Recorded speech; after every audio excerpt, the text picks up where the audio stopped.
Shout out G Homes, it's the best. Big sexy. Woo, yeah, woo, yeah, woo, yeah, woo, yeah, podcast, woo, pig,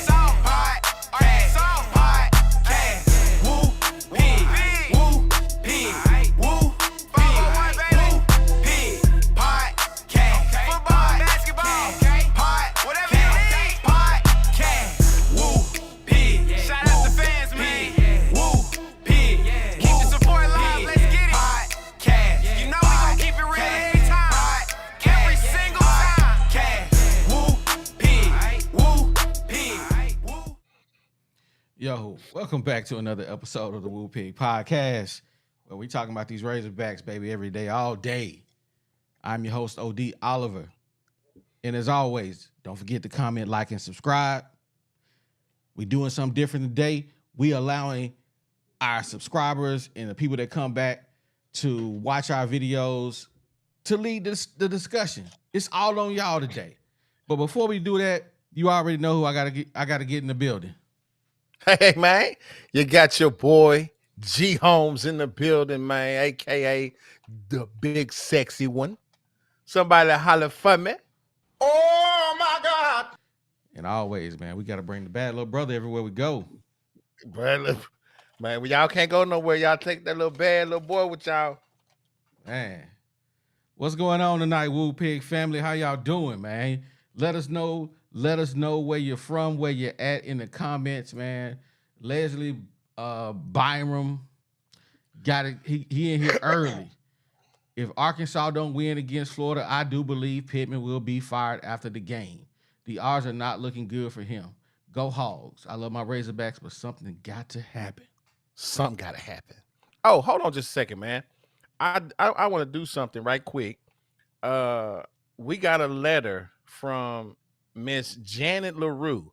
Now, Janet LaRue is a Woo Pig podcast watcher from Wichita, Kansas, family. And this is what she wrote to us. She said, "Gentlemen of the Woo Pig podcast, I am a long-suffering Razorback fan stuck in Kansas. I was born and raised in Arkadelphia, Arkansas. My daddy taught me how to watch football from a young age. He would quiz me on formations and penalties and missed coverages, the whole 9 yards, pun intended. Your podcast brings me a sense of belonging, even though I'm a 70-year-old woman. At And times, why you telling her age on TV? hey man, she wrote it in the letter. She told me. I'm gonna tell everybody else, man. We ate to 80, blind, crippling, crazy. You know what I'm talking about? Everybody get love on the Woo Pig podcast. She says, at times you are a good comic relief. Each one of you brings something different and insightful. It's refreshing to hear all your views from the hog pen. At times, my stance on topics have changed after hearing your lively debates. Basically, I just wanted to say how much I appreciate all of you. Keep up the good work." Shout out to Miss Jan LaRue, all the way from Wichita, Kansas.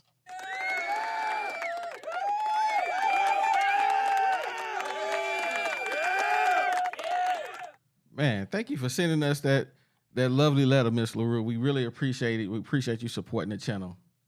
We really do. We do this for you, Miss LaRue. I just wanted to make sure. I wanted the hog pen to hear that she gave y'all a shout out too, man. So, yeah, we just gonna keep doing what we doing. This for you, Miss LaRue. Let me go back up to Leslie Byram's comment. I'm gonna read it again. If Arkansas don't win against Florida, I do believe Pitman will be fired. After the game, the odds are not looking good for him. Go Hogs. I love my Razorbacks, but something got to happen. Absolutely 100%. I don't know if they'll get rid of him after Florida, though. I think they'll let him finish the season. I think they got enough respect for old Pitt that they're going to let him finish the season. I don't see them getting rid of him before the season ends. What do you guys think about that? Yeah. Man, go ahead, Deezy. I guess the only thing I can say is the only way I can see them actually keeping Pittman, because I think Pittman is doomed, to be real. Let's be honest. But the only way I can see a scenario where Pittman is saved is if the offense does a complete 180. Like, even if we don't win every game out, if we just at least can put up 21 points a game, I'll take that, man. Just something. If we can move the ball down the field and not have continuous 3-and-outs, then they could blame it all on Enos. If they can't find a way to blame it all on Enos, then Pittman, we probably see in his last days. Well, this is what I think. First of all, I watched the press conference today. I hope everybody got a chance to go and check out Pittman's press conference. And one of the things that he did say today in his press conference, he was talking kind of greasy. It's the first time I felt like he had grew a set in a long time. But he did say, they asked him about the offense, what they thought about, or what he thought about the offense at this point. He made the point of saying that he was going to lessen the volume. Now, apparently, because another guy asked a follow-up question on down the line about this volume that he was talking about, and it's exactly what we were saying about the Dan Enos system was too much. It was too much for the linemen to grasp the blocking schemes. It was too much for the quarterback. Too many different type of plays, too many different reads. It was too much stuff. The offense, he called it volume. And so basically what he said was, like we've been saying, they're going to dumb it down. He said right after this press conference, they had a meeting and they were going to get together with some simplified plays, basically, to put into the scheme this week. And let's, try to get KJ back to doing the things that he likes to do, which is playing backyard football, basically. He made the statement about getting KJ into some rollouts, into some bootlegs, into some naked bootlegs, to where he can have the option to use his athleticism to either run the ball, but still be able to make some reads on the rollouts. Instead of KJ is not a pocket quarterback. And so that was something very interesting about the press conference. So I don't think they'll fire him after the Florida game or anything like that, because, of course, his buyout has the bogey in it that if they finish the season below 500, it drops by, I think, like $8 million or something like that. So they're going to let him ride it out, to the end of the year, I do believe. And if we lay an egg on these last 4 games, I'm sure they're going to make some type of decision. But if not, I think they'll give him another year. Okay. Well, what we gonna do, family? Like I said, this is a subscriber-led discussion. I am going to go down the line, clicking on every comment. If you want to jump the line, you can always super chat. Those gonna get first precedence over everybody. So David Thames says Kennedy is next to go. I don't think anybody else gonna be fired. Honestly, I just don't think anybody else is going to be fired. I think Enos was just a sacrificial lamb. And he got sacrificed already, but he going to walk away with $2.8 million. He can retire. He got to the bag. But, I don't think Kennedy, I think if anybody goes, it's going to be it's going to be the end of the season before anybody else gets fired.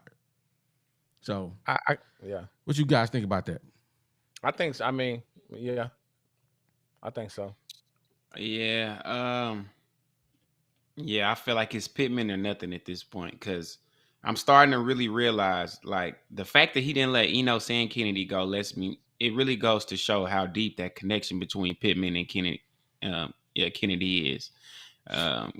Pittman been speaking highly of the guy, no matter how bad the offensive line played, which is kind of weird to me. But like G said, in his press conference today, he had a whole new tune. So we're going to have to wait and see, man. They got 2 weeks to try to get something together. He kind of had that same attitude when you bad and you go to school, you've been acting up, and you come home and you get a good whooping, like a real good whooping. You know how you be in the front of class raising your hand up, trying to answer all the questions. That was how Pitman was in his press conference today. You know what I'm saying? He was taking all the heat. Everything he was saying, hey man, that's on me. I got to do better in every situation. I'm like, where was this? I'm listening to the press conference and I could smell and see smoke from a mile away. He was blowing it because all of a sudden now, after all of this time, you see that we're having these problems. All of a sudden, today in the press conference, you're saying, all of a sudden he's saying, oh, I'm going to have to be more involved in these position meetings. What? You should have been involved.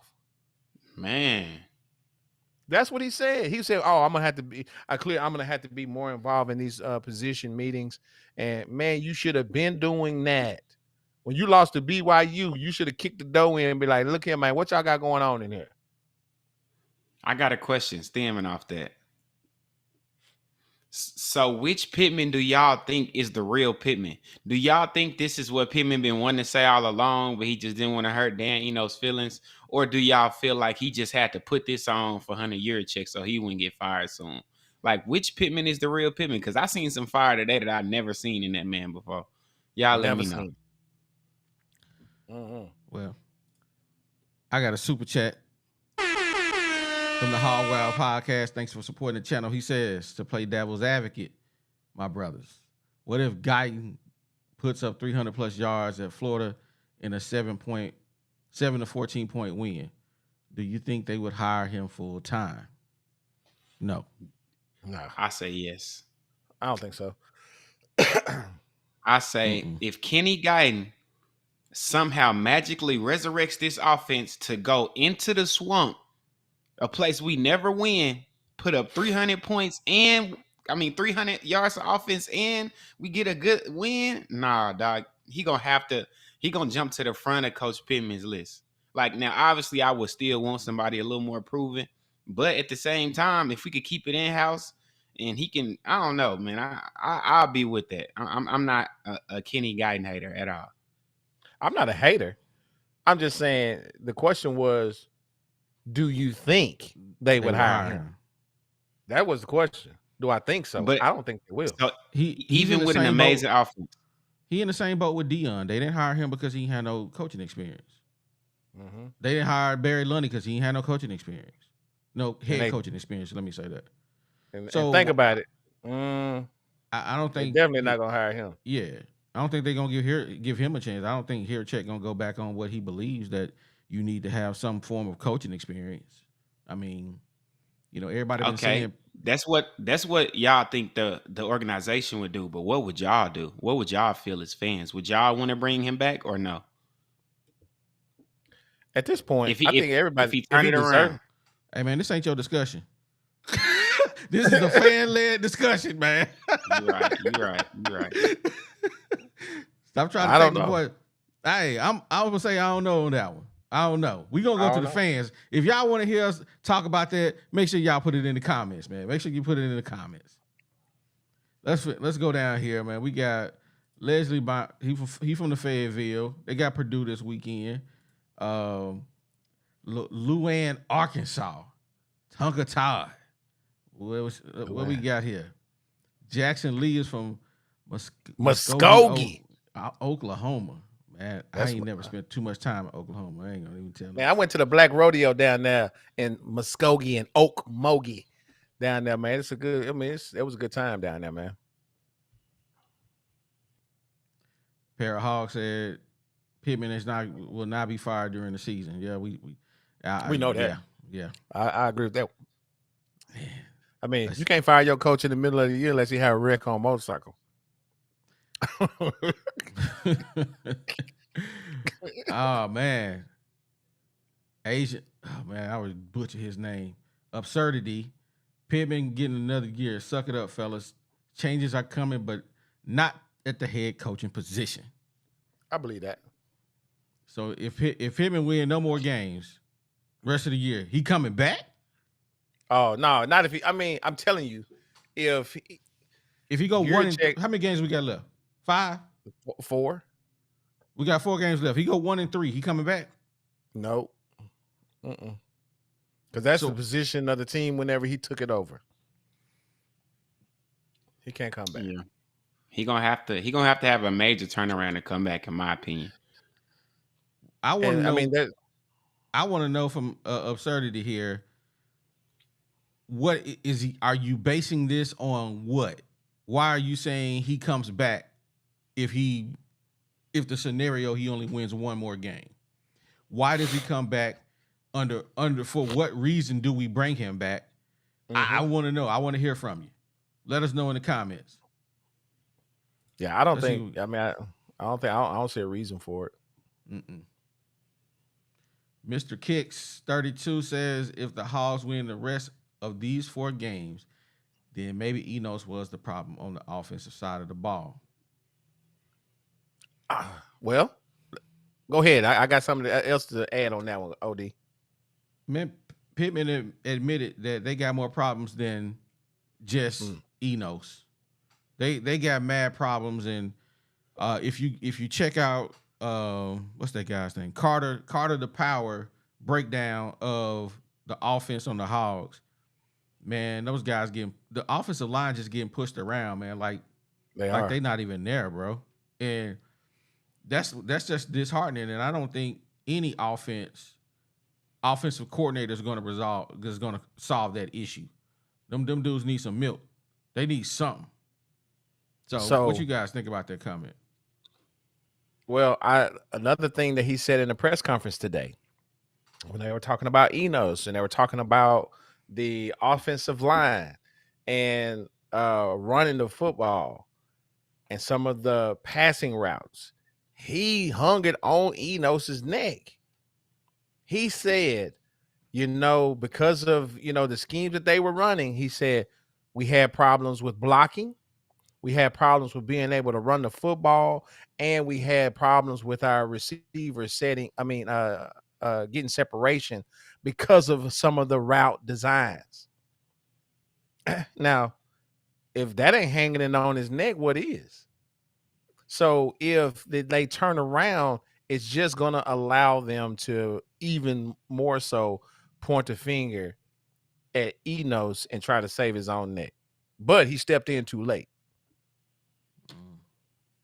Yeah, I think the biggest thing that I'm looking forward to, which is kind of weird, and again, I'm still not gonna feel great about this, but Pitman said he about to spend majority of his time with the offense, which means he gonna finally have to step on his boy's throat a little bit and get in with that O-line. Now, I don't know if you can fix our O-line problems in 2 weeks. I highly doubt it. But one, why did it take Pitman so long to finally get the kahunas to do this? And then 2, is it gonna be enough? Like, can you teach the basics this quick? So we'll see. I want to read this comment. Justin Williams is a huge supporter of bringing Sam Pitman back. He's been yelling it everywhere in the Discord, everywhere on Facebook. He been messaging me. Justin Williams wants Sam Pitman back. And he said Sam Pitman ain't getting fired this season. He's the thing we have. Man, I can't see this. He said, here's the thing. The line was messing me up. Here's the thing. We have a lot of talent coming back next year. The worst thing we need right now is going into the next season with a whole new coach and having Texas and Oklahoma. That won't be good, and then we will be bad for the next years. Let's get a new OC and running back next season. I buy that for $1. Who's the returning talent? All of our wide receivers are seniors or grad transfers, or not grad transfers, but they transfer on their senior season. KJ possibly gone. They talking about Landon Jackson, the number 1 DN prospect in the league, in the draft coming. We got to talk about that too. I don't really see a crazy talent coming back. I think AJ a senior, Rocket gone. So the only person coming back is Dominion. And if that's great talent, then I don't know. How you saying it easy? I don't know. We gotta check the roster. We gotta check the roster because I don't know what all these Yeah, I don't know what these guys are. So, but I we mean, got Satania. I think we'll be all right. I don't know what it looking like coming back, so we got to check that out. Justin Williams, let us know, man. Let us know in the comments. That's we got some personal convos going in there. I'm not gonna click on those. Got a shout out for Miss LaRue. Tucker Todd, he's on the Pitman bus that he won't be fired. There's a question. Do you think Kenny will light the fire under the offense team?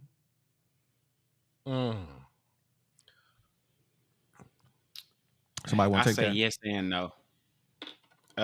Yes, because Kenny was a Kendall Browse guy, so he was here to see what worked. And a lot of people, even Pitman in the conference today, said that they gonna simplify the offense. I don't think they just gonna simplify the offense. I think Kenny also gonna bring back some stuff that worked from last season as well. So will that juice up the offense? Definitely. Will change, period, juice up the offense? Definitely. But will it be enough is the question. And that's what I don't know. You can't fix chemistry. Yeah. And one of the things, this press conference, man, had a lot of hidden little innuendos, and you know what I'm saying? He was saying, he was kind of double talking, because one of the things, I don't know if you remember him saying about motivation. He said, coaching is motivation, and being able to get somebody to play for you and run through a brick wall for you. So basically, as he was saying, that the team didn't really probably like Enos. They didn't want to play for him. He said he couldn't really motivate them. Basically, he couldn't motivate them. He said because coaching is about motivating, and that was an issue. So I don't know, man. There's probably a lot of different things. We always talked about over the course of these first few games, man, talking about body language of the different players. Just the back and forth, and with KJ being upset with the O-line not blocking. Maybe they not blocking on purpose. I don't know. Maybe they want to make him look bad. I don't know. It could be the case, but clearly there was some kind of disconnect between the communication with the OC and the kids. Hey, shout out to Travis Adar for supporting the channel. He says, I got from Trey Biddy's video today that they are looking at moving on from Pitman if he doesn't win 3 of the 4 games, and he has good connections. Hey, can't doubt the man who gets 20 plus thousand people watching his video every time he put one up. So hey, he is well connected. He's connected. Hey man, and Trey Biddy, I trust, man. I definitely been subscribed to him for some years, and he ain't been wrong often. So yeah, so exactly. I mean, I would move on. If I'm the AD, I gotta move on. I can't keep you around when you out here winning 3 games. Yep. And you done had a messing me up. Yeah. I just can't keep you around. It just can't happen, man. Thank you for supporting the channel, man. We appreciate the super chat. Boss Hall got a correction. He fact checking you. He says AJ is a junior, along with Rocket. Boss Hog funny. My bad, dog. Boss Hog is funny. Hey, maybe I'm just tired of seeing these boys, man. I'm ready for some new, fresh. I don't know. It's probably just me projecting. I think I left off right here on these comments. Enos was making $3 million a year.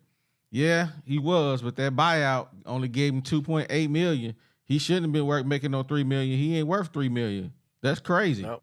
How would you pay him? Well, he only made it for 1 year anyway, so yeah, but still, man, he didn't got most of the season done, so that means he probably got at least 1.5 already. Then he got the 2.8. So Hey, he getting his bread. I ain't mad at the man for getting his bread. You know what I'm saying? You sign a contract, you gotta pay. You gotta pay like you weigh. You know, Man, regardless y'all if you do your job remember or not. earlier in the season when OD was saying OD predicted it. He said when Enos responded to them emails, he was trying to get himself fired. So I think that might have been true, y'all. Man, For real. I forgot all about that. And did you see how the game was called after that? I mean, bro, it's like he wasn't trying. Yeah, it's like Mississippi State. That game was just terrible, bro. It's like they wasn't trying nothing new, no new wrinkles, no new nothing. It was just like it was the first game of the season. Like we just gonna go out there and I think he was really trying to. He was trying to show what Box been really saying though, for real. I'm a call plays. KJ either gonna sink or swim. I think he said him up for failure, man. I ain't gonna lie. I think he was ready to get up out of here. Give me my money. He pulled a Nolan Richardson on the boys. Give me my money and y'all gotta see me no more. That's what he wanted. That's what he wanted, man. Well, I don't know. I just think, we'll never know the real story. But I can tell you this: them press conferences when Pitman the last 4 or 5 games, he was looking like a man that had been beat. You hear me? He was looking beat. And today was the first day I ever seen any kind of life, like, positivity in his conversation. And he was still shooting his shots, but overall, so I mean, because he made the comment also about it's his job too. He said that. He said, "Yeah, this is it's about my job as well." He ain't said that all year long. It's always been about your job. But today, he's saying, "Oh, it's my job too." So it's a lot more that's going on, bro. I promise you. Yeah, I think Hunter told him, "Hey, man, it's either you win these next 3 or 4 games, or we're gonna let you go." Bottom line, I think that's probably what he told him, man. Mm-hmm. I would have told him that. Let's see here. Hey, shout out to Leslie Byram. Excuse me. He says, "You guys are my favorite commentary all day long, man." Shout out to you, man. Appreciate you. We try our best, dog. Man, we just a couple of dudes in here. We just opened up the one that let y'all in. We was gonna do this regardless. I have heard some gossip, so take it with a grain of salt. But the scuttlebutt is Enos and Kennedy didn't G Hall very well.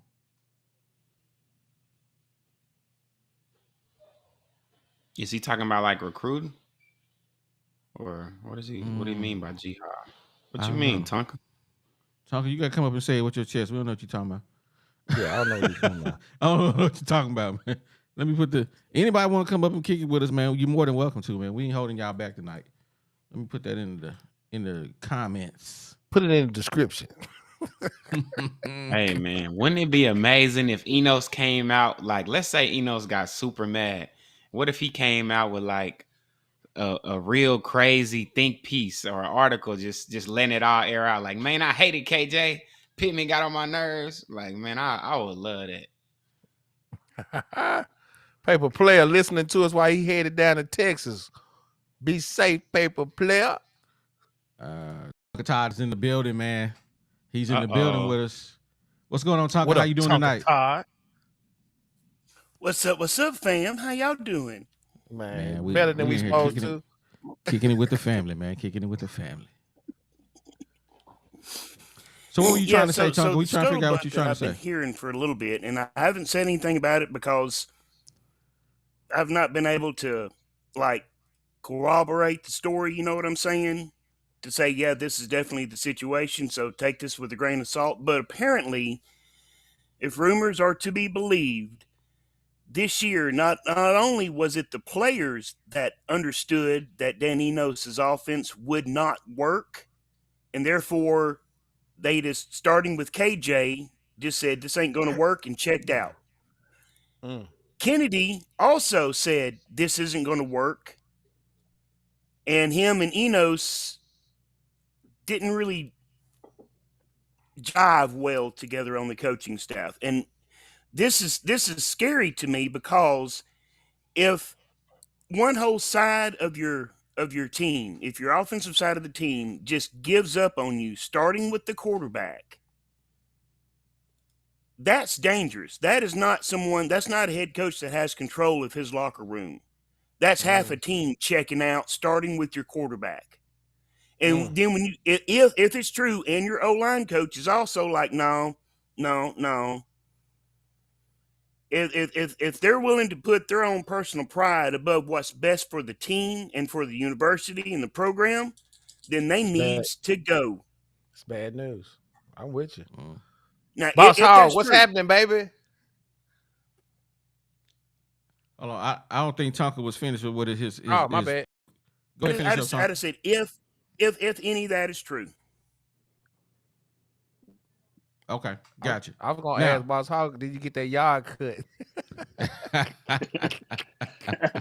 No, man, it rained today.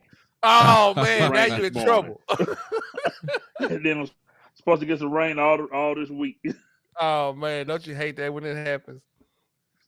Yep. Man, we got a super chat, man. Travis Sadar supporting the channel, man. He said, you guys doing any coverage of the Purdue game afterwards would be a whole lot more fun than talking about this crap football team. What you said. Man, exactly. That's a good question. I know we got 2 other episodes coming out this week. Tomorrow, y'all can tap in. We going live for Meet the Hogs. We're not going to we going live for Meet the Hogs for the first part. Thursday, we'll do the second part. But that's a good question. We ain't really talked about what we're going to do afterwards. The game. What time the game is? What, about 3 o'clock? Well, it starts at 3. So probably 5:30. Okay. 5:30. G, you going to the game? I know you talked about it. Well, I'll talk to you, and you know what I'm saying? You talking about you gonna work, so I gotta work, man. Gotta pay. Hey, I gotta pay the rent, man. get your job. Hey, if I ain't got no job, ain't gonna be no Woo Pig podcast. Man. I'm down. I just gotta it won't be it ain't gonna be long. I got something to do Saturday night, so it won't be a long episode. If we do something, it will be short. I thought you got to work on. I thought you had to work though. I get off at 6. Oh, okay. Yeah. Gotcha. TBA. We had to be announced. Yeah, we'll see what we can do. We'll see what we can do. We'll let you know. You know, we always let you know, man. Let me go back to, there was a comment that I wanted to bring up. Let me see if I can find it real quick. I hate when I go from one side to the other because then I lose my comment. Let me see here. That was this one right here. While you're looking, can I tell you something funny? Hey, go ahead. So, Parahog has said that he's going to help record my job resume for how you gonna do it for real? The new head coach. Have cans, will travel. That's the slogan. That's hilarious. You gonna send it up there for real, bro? That's gonna be hilarious. Oh yeah, man. I ain't scared. Hey. What are they gonna do? Laugh? Hey man, well make sure you do this. Get send a digital copy of that to OD, man, so we can play it on the stream. Make sure you do that. 100%. Yeah, make sure you do I'm that. going to send it to OD before I send it to Hunter Yurchek. That's gonna be priceless. Hey man, we got a question, and we're gonna do it around the horn since we got more people up here. It says, if we win the next 4 games, do you think Kenny Guiton deserves the OC nod next season? I'm gonna start it off. If he win the next 4 games, I'm like, absolutely he deserves it. He earned it. For what we did over the last 8 games, and he comes in and he corrects it, and we win the next 4, you would be golden boy. You would almost be an idiot not to hire him, because somebody about to hire him. Somebody's gonna hire him. So to do what nobody has ever done beat Florida in Florida as the OC, and we know Pitman didn't miraculously fix the offense. Hey, he deserves that job. Which how we want to go around? Whoever want to take it next. Boss Hog out, or boss Greg? out, boss out. I'm gonna say no. I mean, after what this debacle of a season, all this Oh my God! inexperienced head coach that's out here messing things up. I think if he goes and win Florida and then the offense put up good numbers for the rest of the season, I mean, he should be considered, for the OC, depending on who else interview. I mean, like Pittman said today, he already been getting calls from OCs about the opening. So you're checking, don't want to hire an inexperienced person, and then bam, we're right back where we are today. And next year's gonna be rough because you got Texas coming in and you got Oklahoma. So you got to have somebody up there that know what they're doing. I agree. I agree with that. Tonka, what you say? If Kenny Guiton wins out these last 4 games, and if the offense is impressive, then yeah, I think the man has earned the right to come back as the OC and quarterbacks coach. Let's not forget, he knows something. He knows a little something about successful offenses because he was a quarterback at Ohio State. I think him as a quarterbacks coach makes more sense. So I say yeah. Hey, somebody got what's that in the background? Hey, who got a squeaky toy? That's what I want to know. That's my dog. Oh, That's my dog. I said, who got a squeaky toy in the room? That's funny. All right. It's my fidget toy. Leave me alone. Hey, what's up, Marlon, baby? Thanks for tapping in with us, man. How you doing tonight? What's good, fellas? What good, fellas? I'm doing all right, man. My Rangers, I got something to celebrate tonight, man. Oh, they won tonight? My Rangers putting on the show tonight. Oh man. Oh man. Man, it's like they up like 11-2 right now, 11-3 right now. Right. Yeah, man, I got something to celebrate right now. You know what I mean? Man. But how y'all feeling tonight? That's the question. I mean, Hey, some shoes dropped today. Hey man, we in here this talking too to shall the pass. This Hey, too shall but hey, pass, man. Hey. The question on the table, Marlon, is if we win the next 4 games, do you think that Kenny Guiton deserves to come back as the OC next year? What you say?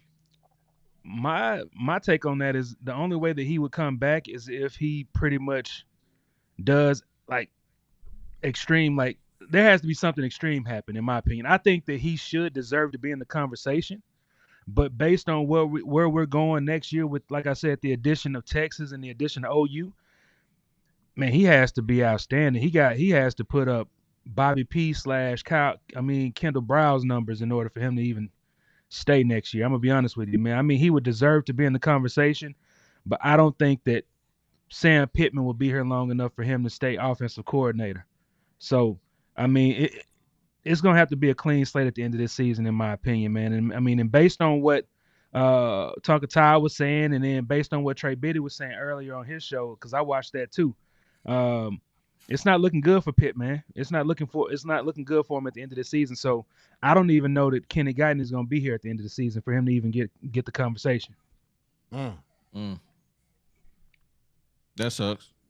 That sucks. G, I mean, you next. it does. It does. G, you on the next one for the question, man? You gotta. Man, I already said what I said about that, man. I mean, give him a shot. I mean, what can you? I mean, really, at this point, what you got to lose? But some more games. We done lost him.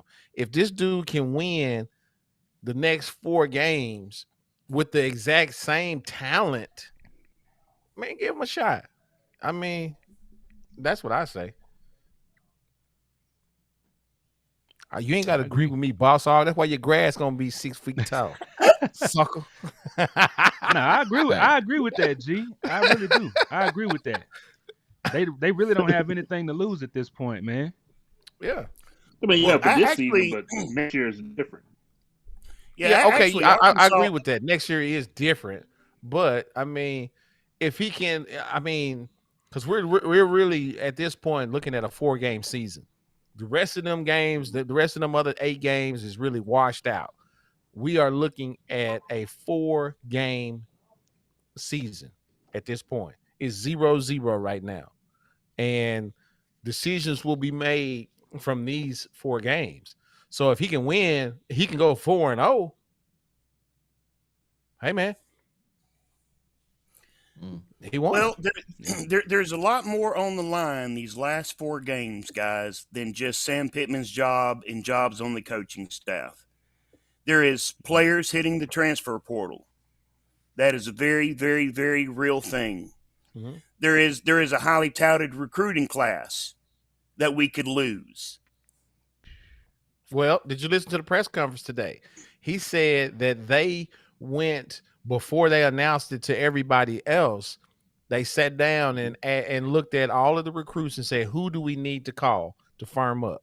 He said they made all of the phone calls to all of the recruits and told all of them what was going on and the situation and everything. And they felt confident, which confidence is really, is based off of, your own personal perception. But they were confident that these recruits were still locked in. So, you can't always just be worried about, okay, are they going to stay? Are they not going to stay? They're going to do what they're going to do regardless. Well, it's not only that, because these last 4 games, we're talking about this deciding the fate of the head coach, which decides the fate of your defensive staff, the few good offensive staff members you have, plus transfer portal, plus recruiting class. Do you see how fast this team could implode? Fact. Then who's going to want to come then?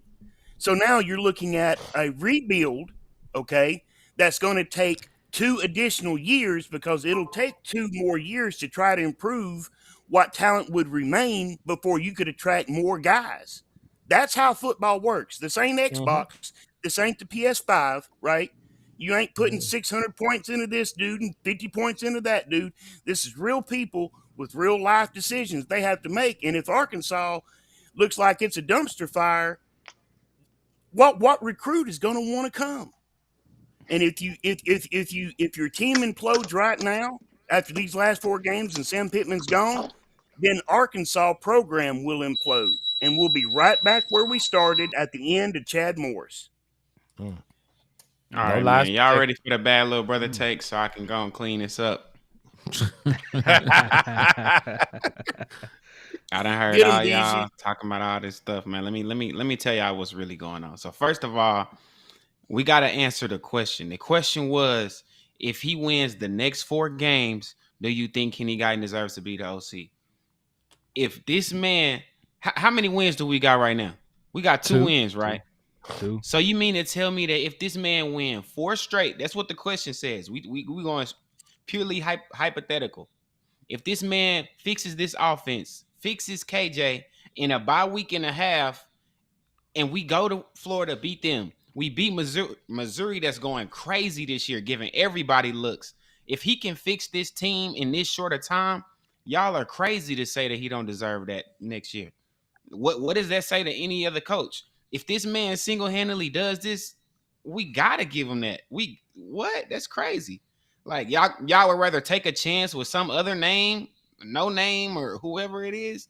No, we got to, because that's also gonna save our recruits. Like Tunka said, that's just, I don't know, that's just common sense to me. If this man does some magical powder in a week and a half and we win 4 straight and we only got 2 wins right now, that's crazy. That's miracle stuff. Mm-hmm. I agree 100% with that. I agree with that. Yeah, I agree with that. I mean, based on the question as it is, if he wins 4 games, yes, he does deserve that chance. For the reasons you just listed, he's going to keep the recruiting class together. He's going to provide continuity on the offensive side of the ball, because he was there with Browse, so he knows that offense. He was here with Eno, so he knows that offense. So he can take bits and pieces of what works. And maybe he can create something of his own. You know what I mean? Maybe he is a Byron Leftwich type situation. You know what I mean? Nobody knew what Byron Leftwich was. Byron Leftwich was a quarterback. I mean, he turned out to be a really good offensive coordinator. So, I mean, no, I agree with that, Deezy. That's a great take, bro. Mm-hmm. Hey, now I'm not saying I think he gonna do that. I think he don't got no shot in the world of doing that. I'm gonna keep it real. But if he does somehow do what the question said, I gotta get a man his props. Yeah, Yeah, Okay. facts. most definitely. All right, next question, Leslie Byram. The question this week is, can we beat Purdue? Absolutely, 100%. Absolutely, Yes. yes. Boilermaker down. You coming to Fayetteville, and we gonna make you wear a mop wig, boy. That's what's finna happen to Purdue. All right. Yeah, So that's gonna be a great. so we gonna go around the horn so everybody gets so we can keep up with the who gonna say what on the question. I don't see G in here, so I'm gonna take it. I'm gonna take the first one. If you look at, I don't know what the Hogs gonna do this year. I hadn't really watched any of these guys. I seen some tape on them, but that ain't telling me nothing. I don't know what dogs we got and what dogs we ain't got. All I do know is looking at Purdue's roster. They got a guy at 7'2". They got a guy at 7'4". They got two guys at 6'10", 6'7", 6'8", 6'9", 6'6". Those dudes are huge. Arkansas got a 6'10" guy, a 6'10" guy. We got a 6'11" guy with Bambi legs. If they take us down low, they gonna punish us. They got height. And they just big, man, and we small. If you look at our roster, man, we got Devo Davis 6'4", L. Ellis 6'3". We got a 6'5" guy, Trayvon Mark. He's 6'5", 6'6". Then we got Trevon Brazil, who's 6'10". We got what's the other guy's name? Makai Mitchell. He's 6'10". Bayfall 6'11". He probably don't get no PT because he needs some milk. The boy ain't strong enough. We gonna have a hard time beating these guys, man. They big. They huge. They got a 7'4" and a 7'2" dude.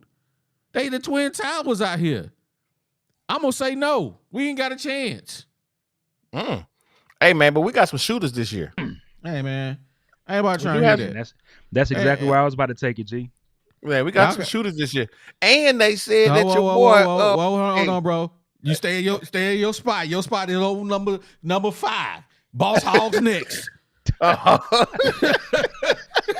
Let's go, Boss Hog. You muted, Boss Hog. Hold on, my bad. You had a lot of stuff going on. I had to mute you. All right, there you go. Yeah, I think they're gonna lose.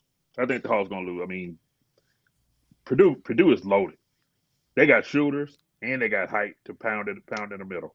So yeah, I mean it always takes Muss about 20 games for his guys to really get in the groove. You know, they don't start getting in the groove to the end of the season, the second half of the season. So yeah, Hogs won't win this.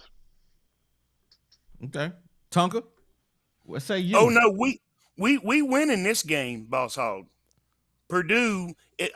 I have been making mop wigs for these Purdue basketball players now for a week, and they gonna wear them. Okay, that's what's finna happen when they come to Fayetteville. I got their mop wigs ready. They're gonna put on the lipstick. They're gonna look pretty because they're gonna get some D block loving when they come to the hill. Can I get a hallelujah? Talking time, saying it with his chest.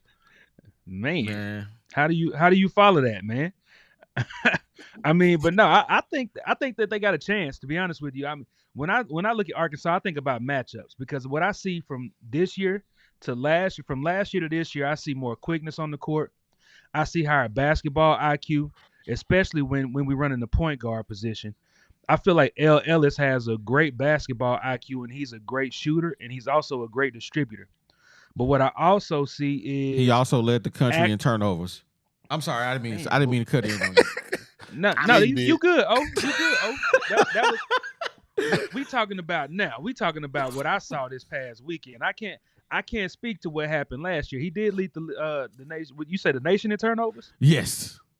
Yeah. Oh well, I mean, hey, he put up some great 3 balls this past week, but I see Trevor Brazil coming back healthy. I don't feel like he's gonna get a lot of clock because they want to keep him healthy. I feel like Makai Mitchell is going to be able to establish himself as a big man down low because he got a big body. He's not super tall, but he's got a big body. I feel like it'll come down to matchups, man. Can our shooters match up with theirs? But also, can we clean up the boards just enough to keep some possessions for our offensive side of the ball? G. Well, white boy Rick, they say he done some work over the summertime, man, and he can play defense now. That's what they said. That's what they saying, that he can play defense. So I gotta believe to see. I gotta see it to hey, believe. man, I ain't seen it in real game, But and by the way, well, that's our nickname for Joseph Pena, because Yeah, he that's looked white just boy like Rick. a dude we used to play with all the time. And but so we're gonna have some elite shooters, man. I'm telling you, the guard play is gonna be sufficient, I think, and then we have some really good shooters. These cats can shoot the ball, man.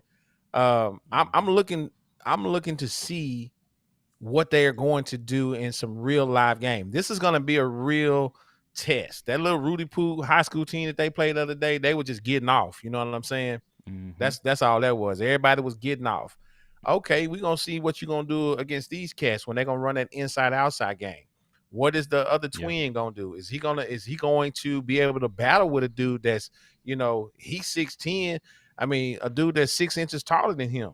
You know what I'm saying? Bigger than him. Is he going to be able to outmaneuver him? Because whenever you're smaller, you understand that you have to use anticipation and quickness to be able to anticipate where this man is going, to be able to be there to make those defensive stops. So I'm going to predict that we're going to win this game.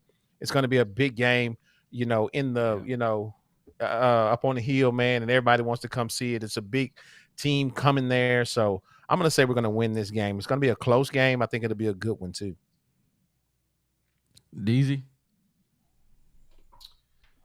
Again, bad little brother coming to say today, man. Let me go ahead and wrap this up. All right. So first of all, according to the preseason AP polls, Arkansas has been fluctuating the last couple of weeks between number 11 and number 14. Purdue has been fluctuating between 3 and 4 in the nation. So this definitely going to be a tall task. I'm really thankful that this game not going to mean nothing other than a benchmark to let us know what we need to improve on. But with that being said, I think we got a chance. When I look at this team, I look at veteran guard play. That's one thing that really separates us from last year. I really think that the guard play this year will be a lot better with super senior Devo Davis, and L. Ellis was looking so sharp out there. It was crazy. So I'm really excited about the guard play. And then all the weapons we got. Davenport going crazy. Khalif Battle going crazy. Brazil coming back going crazy. And then we got some veteran big men. Well, Mitchell down there. And hopefully, Bay Fall will come along somewhere in there, eventually. But I really look forward to seeing this game. And I think the Hogs going to surprise a lot of people simply because we're not depending on one or two players this year. We got literally 5 or 6 guys that are really guys that can come off the bench and score, that can do different things. I didn't even name Pinion. Like, I'm not even counting on him, but if he can just come in and hit some clutch shots for us, we'll be all right. So I know in Must is we going to be a defensive team. We're not going to let nobody have it easy. I really look forward to seeing what these Hogs can do. Plus, y'all are talking about the size of Purdue inside and the size of their players. And guys, let's not forget the one thing that soccer and basketball have in common is you excel if you have great footwork. So I don't care how tall you are. If you 7'3", but you got 2 left feet down in the box, there ain't much you can do. So I guess against Purdue, we'll see who's got the better feet down low. Yeah. I'm gonna say this, and we're gonna move on to the next question. I think the Hogs' only chance in beating Purdue is running them out the gym. They're gonna have to run them big boys. They can't play slow ball with them. They gotta run like Nolan Richardson run the ball. They gotta run. You're not gonna beat those big guys playing slow ball. They gonna half court offense pound you not to gonna death. work with them. Yeah, this dude's 7'4", 300 pounds. I don't know about y'all, But I don't want nobody that big leaning on me. Not all Yeah. game. No. I'm sitting sorry. here looking at Purdue's roster right now, bro. Will Berg, 7'2", 255. Zach Edey, And both of them 7'4", jokers can 300 pounds. Yeah, they are big. I will say that. And we got some lightweights, but it's gonna like you just said. Guys, It's gonna come. All American. Yeah, it's gonna come to running these boys out the gym. We got to shoot the lights out, and we got to push the pace. Mm-hmm. Hey, shout out to Para Hog, our very first super chat guy. We got to give him respect every time he hit us up. He said, "This is the best talent Muss has had. I think we have a good year. I don't think we're gonna have a bad year. I mean, in Muss we trust. That's my motto. I trust Muss. I mean, he ain't let us down since he been here. So I ride with Muss. I just don't think he's gonna be able to beat Purdue. I just don't think so. Truth be told, this might be a tournament type game before the NCAA tournament. You know what I'm saying? Like, I really feel like that's why Muss scheduled this game, because he wanted to see where these boys were early. You know what I mean? Because the SEC tournament is way different than the NCAA tournament, man. For the past few years, we made it to Elite Eight. We've always been beaten by height. Like, who do we play a couple years ago? Was it Duke? That out rebounded us. Then last year, who was it that beat us? I forget who beat us last Connecticut. year. Yeah, them boys, they just shot the lights out. We couldn't even generate offense against them last year. So They had a couple grown men on the team too, though. They did. But one thing about Muss is the thing that beat him in the tournament the year before, he's always gonna reload in that area. You know what I'm saying? So I really feel like he really put everything together this year as far as shooting, outside shooting, and athletic size. Hey. Mama, there go that man. Our guards are elite. Purdue has no one on their team like Brazil. Pinion has arrived. We are the real deal. I said that about Pinion. I'm telling you, man, Duke been doing some. He listened to the podcast, man. He saw how we were talking bad about him. We talk real rough about him. When we Pinion looked like he put on some. Yeah, he did. I mean, he been doing some push-ups. Pinion been in the gym, man. But one thing you can't teach is fast feet. You can work on them hard, man. You can get on the ladder and you can work on them feet. But one thing's for sure, two things for certain. If you slow, you just slow. It ain't no getting better. And I'm sorry. You can't coach that. His lateral movement was terrible. I gotta see it to believe it. I just don't think that he can keep up and play defense. I love his shooting. I want to see him in the game in many situations because he spreads the court. I don't know if he can play defense though, and if you can't play defense with Muss, you already know what's happening. You going to the bench. You going Let me to ask the y'all bench. this question: What player does Pinion remind you of, and what do you think his ceiling is? What, Hog player or period? It could be period. It could be an NBA player who doesn't have necessarily quick feet, but he's a spot up shooter, and he can be a game changer when it's time for a clutch shot to be made. And what do you think his ceiling is as far as where he fits in this offense, especially in tournament time when big shots have to be made? Removing his feet from the equation? Yeah.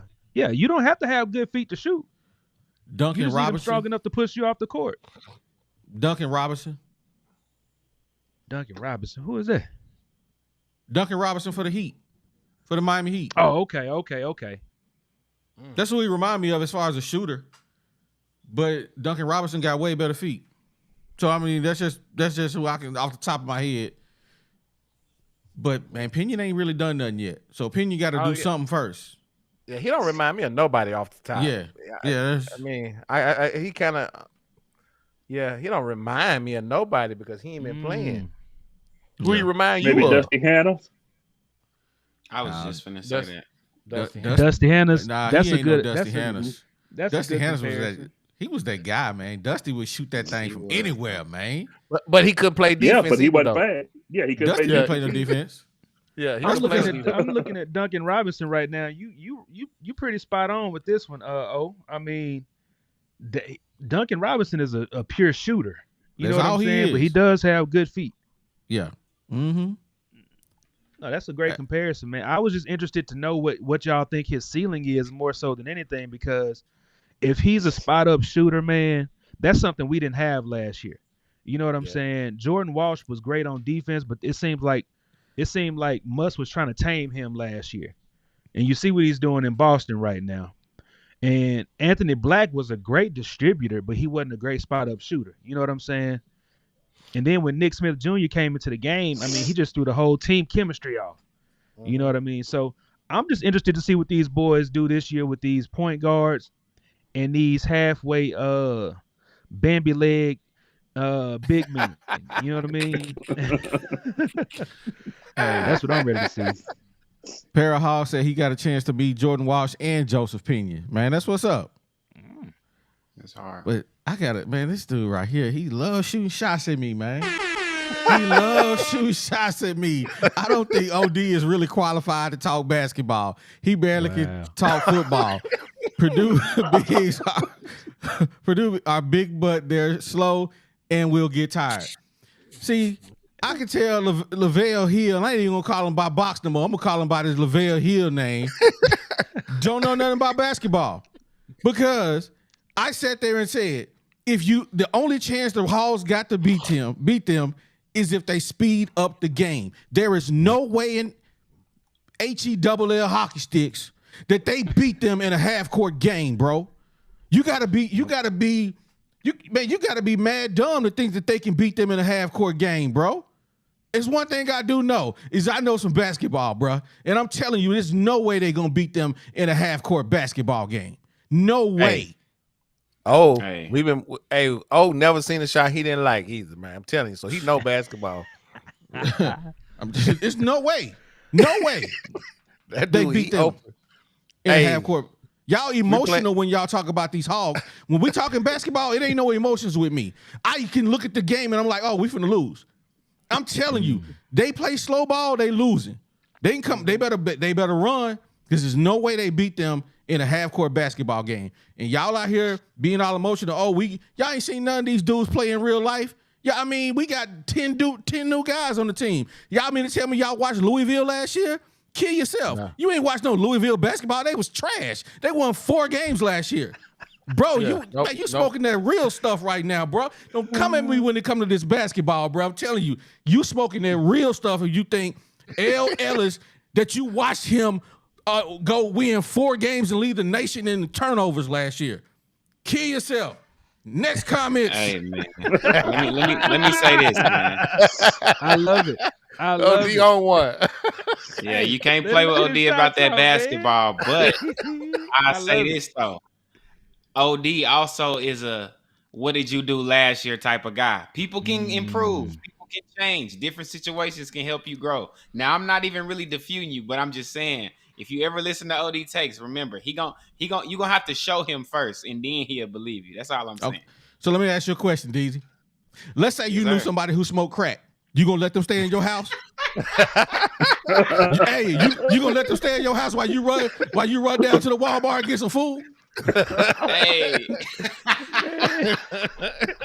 I'm just asking a question. That's a terrible scenario, dog. Give me another scenario, you said people gotta improve. You gotta show me. You gotta show me. I'm not gonna just leave. You gotta go practice on somebody else. You can stay in their house and see what happened, and I'm gonna let G come back and tell me, hey, I left old boy at the crib, man. He didn't steal nothing. Hey, he might be all right now, but you got to show me first. You got to show me first. I can't win. Y'all with that hilarious. scenario, Y'all are dog. hilarious, bro. Y'all are hilarious, man. I hadn't had this much fun talking Razorback sports in a long time, bro. For real. Great guards kill. We got to read the super chat, man. They get precedence. Great guards kill. You are not the only one who know basketball. Hey, I'm not saying that I know basketball. I'm saying I know that if I got two dudes that's over 7 feet tall, I can't sit around and play half court basketball when my dudes are 7'10". I do know that. I know it's just almost like saying I got a 6'5" homeboy and they got somebody that's 5'10" down there checking them. I'm gonna toss it down there every single time because he about to be barbecue chicken and there's nothing you can do. Nothing. He missed a shot. Guess what? He still ain't gonna get the rebound. Except that time at Who Fest. Remember that? Remember that time at Who Fest when they're playing against that NBA team? Did I hit the mute button on somebody? I think I muted everybody by accident. Hold on. Oh, my bad. I hit the wrong button. Oh, you know what, bro? I forgot. Hold on 1 second. My fault. I didn't got all in my feelings about what Box was talking about. About this Purdue roster. I'm willing to pay it. What'd you say? Hey, what's up, fellas? What's going on, man? We in here arguing with these boys about this Hog basketball. Yeah, I was just saying, I got my home bartender ride up today. Man. Hey, man, they don't know what we doing. They don't know nothing about J.B. Bryan Park, man. Them boys better understand what J.B. Bryan is about. You ain't gonna you better talking that crazy stuff, bro. Man. Hey, but you know what's standing out to me most though about this Purdue roster? But I mean, most of their big men are freshmen, bro. Will Berg, he's a 7'2" freshman. Then you got where's this other one? Then you got the 6'7" Camden Heide. He's a freshman. Like most of these boys are young, bro. Mm-hmm. I mean, they might be big, but they might not be ready. You know. Hey man, that could be a big part of the game. You may be I was just thinking that same thing. We is not R. Kelly around here. What you talking about? Them boys might come out and do this thing, man. You young, but you're ready. Man, let me get. I gotta start with my guy, man. I'm just saying he been holding on. I forgot he was in the dog. I done got to talk about basketball and I forgot he was in the green room, man. Hey man, he done got it the little feelings, man. Hey man, you want to talk about some basketball, man. I can't wait to Saturday now. I got you back home. I did chime in because I did want to get in on this basketball conversation. Come on, give us what you got. Now who's going to win the exhibition game with Purdue? I can't call that, but I do really think it will be interesting to see because I have felt all along, and a couple of you guys have talked about it. OD's talked about it, and my man up there in the upper right that got the podcast has said it too, that, you know, my thing with Musselman is, yes, he's coming, he does great. I do agree this is probably the most talented roster he's put together at Arkansas. But my question is, can he get through that Elite Eight ceiling and get to the Final Four? And in order to do that, he's going to have to overcome that size issue. That's been their Achilles heel when it got to the tournament first year with Baylor. It was the bigger guards, but the last 2 years with Duke and then UConn, it was size. And, of course, UConn did have, you know, total package. They had everything. Mm-hmm. But in order for Arkansas to break through and get to that Final Four level, I felt like the thing that's missing from this team is the size. Because, they got plenty of guards. You know, they really, to me, overly redundant at the guard position. But that's because Musselman believes in the small ball approach religiously. And I think that's why he didn't get Kalel Ware coming out of North Little Rock. To me, that was a big miss. He was a missing ingredient last year with that recruiting class. You get a guy like that coming out of Arkansas, you don't let him get away to no Oregon. And then this year he comes back open again in the portal, and you let him go to Woodson in Indiana. And then I know they thought they were going to get Holland or Grant, the other guy that went to Alabama. But they do need a legitimate big man. You know, the Twins, you know, with Makai coming back, you know, like he said, you know, 6'10", that's cool. You know, you'll win a lot of games like that, yeah. But when you get deep into the NCAA tournament and you go up against them aircraft carriers, like Dickie V used to say, you got to have somebody can match up. Mm-hmm. And went through the same thing. You know, he initially started out with Richardson's runts. He could win in the tournament. He could go far, but he eventually had to realize in order to get over that hump and win a national championship, he needed guys to match up size-wise with them blue bloods. And they going to have them 7-footers and them big-bodied forwards and tall guards. They're gonna have you're not gonna outmatch them size wise at the guard positions and all that. You're not gonna outcoach them, and you got to be able to match up with them in size. And that's the Hey one man, thing you see with this team. I don't know where I'm just saying been at, what kind of retreats he been at, but dog, you been on here 7 times. Your voice ain't never been this deep, dog. What kind of relaxation you been on, man? Man, he in there with his lady, My boy man. said, Oscar Wassa. we That's what that have is. tall guys in the bathroom. You ain't never talked like that. Oh, man. Man, he in there. He He is in there Oscar winding Waskas. down with his lady right now, man. Y'all let my man live and spit this Yeah. game, man. Hey, My boy Y'all- sound y'all- like James Earl Jones. He always been right. Hey, I'm pulling up on if- those vibes. if my guy wants to go Barry White with his lady, let the man go Barry White with his lady. Right. Man, I I know gotta get to these super chats, man. I got Hog Nation said, can we get a score prediction on the exhibition game? I don't know. It's hard to predict. Yeah. Yeah. I haven't seen Purdue play yet, so I can't You don't really necessarily do. say. Yeah. We just win loss on that. Yeah. I can shoot some numbers out in the air, but I mean, I can't give you an accurate opinion because I hadn't really seen Purdue play. Yeah. I mean, I hadn't either. I don't even know. Yeah. I ain't Deezy, what you scared. laughing at, man? You over here cracking up, Somebody in man. the comments, hey, Camo Gang on the latest comment said you on an air mattress in the living room. Who you talking about? It's talking about, I'm Oh. just saying.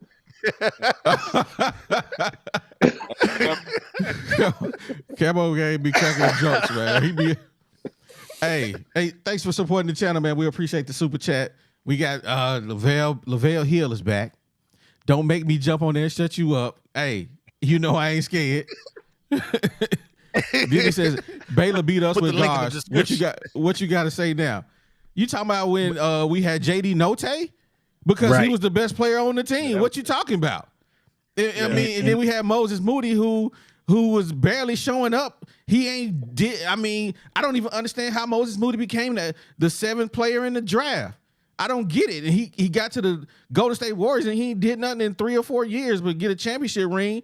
I mean, and he didn't even play to get that. So Hey, that's Did the a real little- reason. He did That's a the little real something. reason. That's Stop the real it. reason Yeah, Musk he is hit so a few guard rings. heavy right now. But that to my man's point up there in the top, that's the real reason he's so guard heavy because they picked us apart in that game. yeah. Then the next year, like he said, it was Duke with the big men. And last year, UConn had it all. You know what I'm saying? So this year, Yeah. I guess this is his put it all together year, and he's got this Purdue game scheduled circled to really see where he is and what he really has. Mm-hmm. But you got to think Man. about it also. There's a couple of games that Arkansas didn't But- hit a 3-pointer. Yeah. That's facts. That part. Must love that threes. part. He loved That's it a big because factor. the 3 ball is the great equalizer, man. It's going to keep those people from, dropping down because if you can't hit a 3, you know what we're going to do? I'm going to dare you to shoot that thing. I'm going to dare you to shoot it. And if you make it, I'm be like, man, good shot. But what you're not finna do is get these intermediates and these layups. So, man, we need some Hey, we need that's- some guys to stretch the floor. And I think we have that. Hey, that's what Radio 2.0 did last year on UConn's team. That the boy that looked like Radio, that was shooting all the threes last year. he was throwing that thing up. Boy, y'all I funny. It was nothing but buckets. Tell you. This Man. bro, this the barbershop for real. Everybody got a nickname. That's what we do. That Radio 2.0. You can't Man, make Ver- it. Hey, can I get some on Pinion? God, please. And we don't call him by his government name. His name is White Boy Rick. His name That's is White Boy Rick. Rick. That's what he's White Boy Rick. Everybody, and just so y'all know, everybody on the Hogs basketball team that plays will get a nickname. If they don't play, we don't know them. If they get on the court, they will get a nickname. Makai Mitchell, his name is Twinkle Toes. You see him walking, how they play. He run down the field, he on the top. His name is Twinkle Toes. Be honest, hey, he does tiptoe up the court. And we got Bambi legs. We got Bambi legs. He already got a nickname. We already got Bambi legs. Bay Fall. His name is Bambi legs. Y'all see him falling down on the court. That boy out there looking like he had 62 on his jersey. Like, why you on the ground, man, bro? Y'all got me out of character on here, man. I gotta stay composed, man. My God, man, this is a barbershop, man. Ain't no composure in the barbershop, man. Y'all got me showing my true do. colors on here, man. All right, hey, I'm just saying, go ahead with your take on White Boy Rick. Yeah, because I think he's another good sort of test of Muslims over what I see as an over reliance on analytics, because part of his thing is like he emphasized, okay, you got to play D to play for me. And that's great. In a perfect system, you feel like you can get all the guys that fit your system. They're going to get out there and do what you need them to do. But obviously, like G just said, shooting was the Achilles heel, and everybody in the country knew it, the team last year. And for you to have a guy like that who could shoot and prove that he can come in and win games with his ability to shoot, and you not playing, to me, that shows a certain limitation on your coaching, because Scotty Thurman wasn't a great defensive player. Todd Day wasn't. Pat Bradley wasn't. But Nolan Richardson was smart enough and adaptable enough to adjust his philosophy to get those guys on the court and help win games. And Musselman tends to fall into this thing about, okay, he wants to defend the three, so he's not going to give you any help. And you got to be able to defend all the way to the goal. He's going to stop the three and make you drive. And he's dependent on guys like Walsh to be able to stop you one-on-one. But, of course, what happened last year was some teams had a point guard like Justice Hill, who was not, a great SEC point guard. And we went down to LSU and lost because Justice Hill was beating the Devo and all those guys right off the dribble all the way to the cup. And it's like, okay, you're going to tell me you can't adjust your defense to play a guy like Pinion by just either playing zone. The SEC doesn't shoot threes. You're not in the NBA. Steph Curry's not out there. Nobody in the SEC can really shoot threes, but you're going to stubbornly refuse to play a zone and let these guys go over and over again to the hole. But then you're not going to play Pinion because he get in the game, he get beat too. You know what I mean? And so no, Jeremiah Davenport. He's not the most. Jeremiah Davenport will be the best shooter on our team this year. Probably. I disagree with that. And then check this out too. I'm just saying. Okay, I put you out there on the court. But what you mean? I put you out here on the court. Yeah, you make 1-3. You just so happen because everybody knows that you're going to be the designated shooter. So they will almost box and one you. And if he don't have fast feet, so even I'm watching him last year play without the ball. We're not just saying he was slow on defense.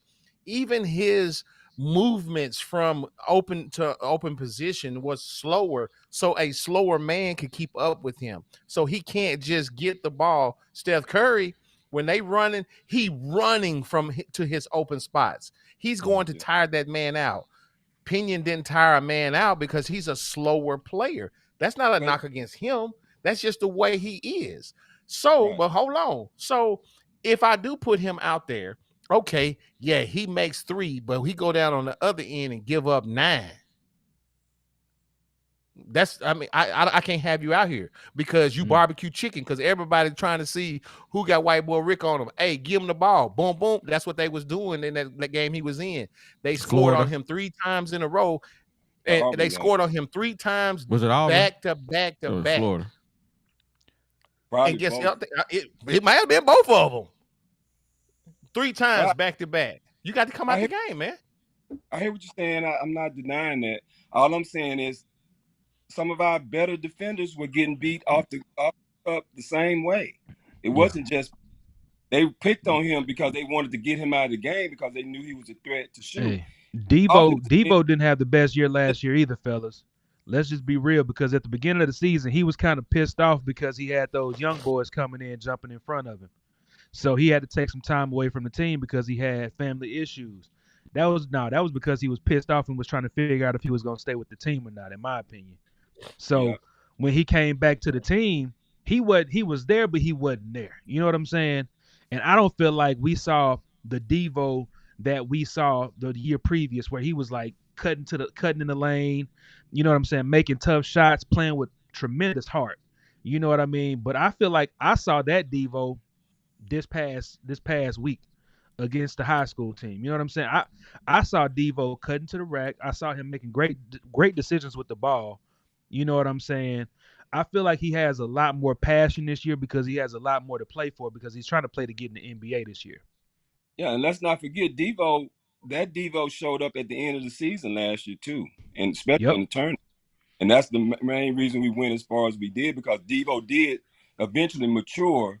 And when it was clear Nick Smith wasn't up to it, Devo had to develop the shot, the defense, the drive game. He put it all together down the stretch, and he was the key to us, making that run in the tournament. Yep.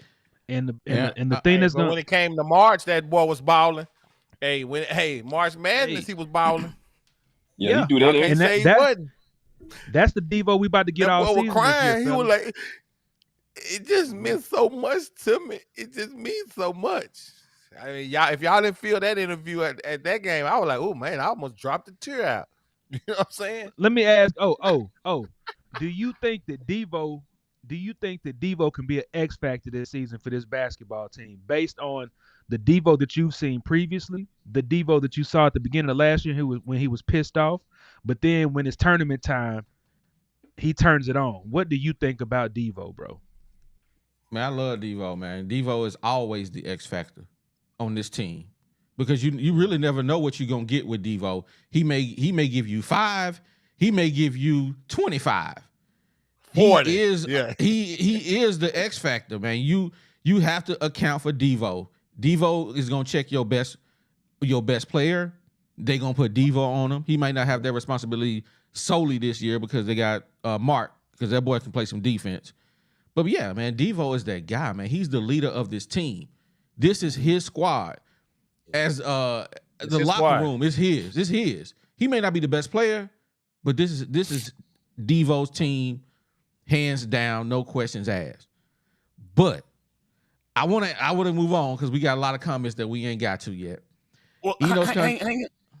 I was going to hang on. What is Devo's nickname, OD? I'm curious. Slewfoot. Oh, that's Slewfoot. Okay. That's Slewfoot. Okay, I'm yeah. with you. That's I'm with you. Slewfoot. Okay. Eno's contract is guaranteed for 3 years. It is. But they just basically they owe him $2.8 million. So absolutely, you are absolutely it's a buyout. No, it's guaranteed. Let me put it up on here on the screen. I mean, that's a drop in the bucket compared to what we can gain with him gone. You know what I'm saying? I'd rather take that $2.8 million loss than keep him on and lose $28 million. You know what I'm saying? From lost ticket sales next season. Yeah, I mean, I'm not saying that. I just want to make sure I answer all the questions. So his contract is actually guaranteed. They owe him $2.8 million from what they already paid him. So just wanted to answer them questions. I want to get through as many as I can. So that is absolutely 100% correct.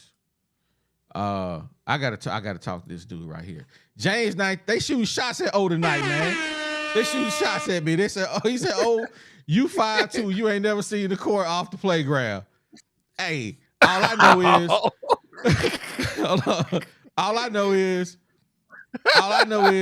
you just come down here and play ball with me.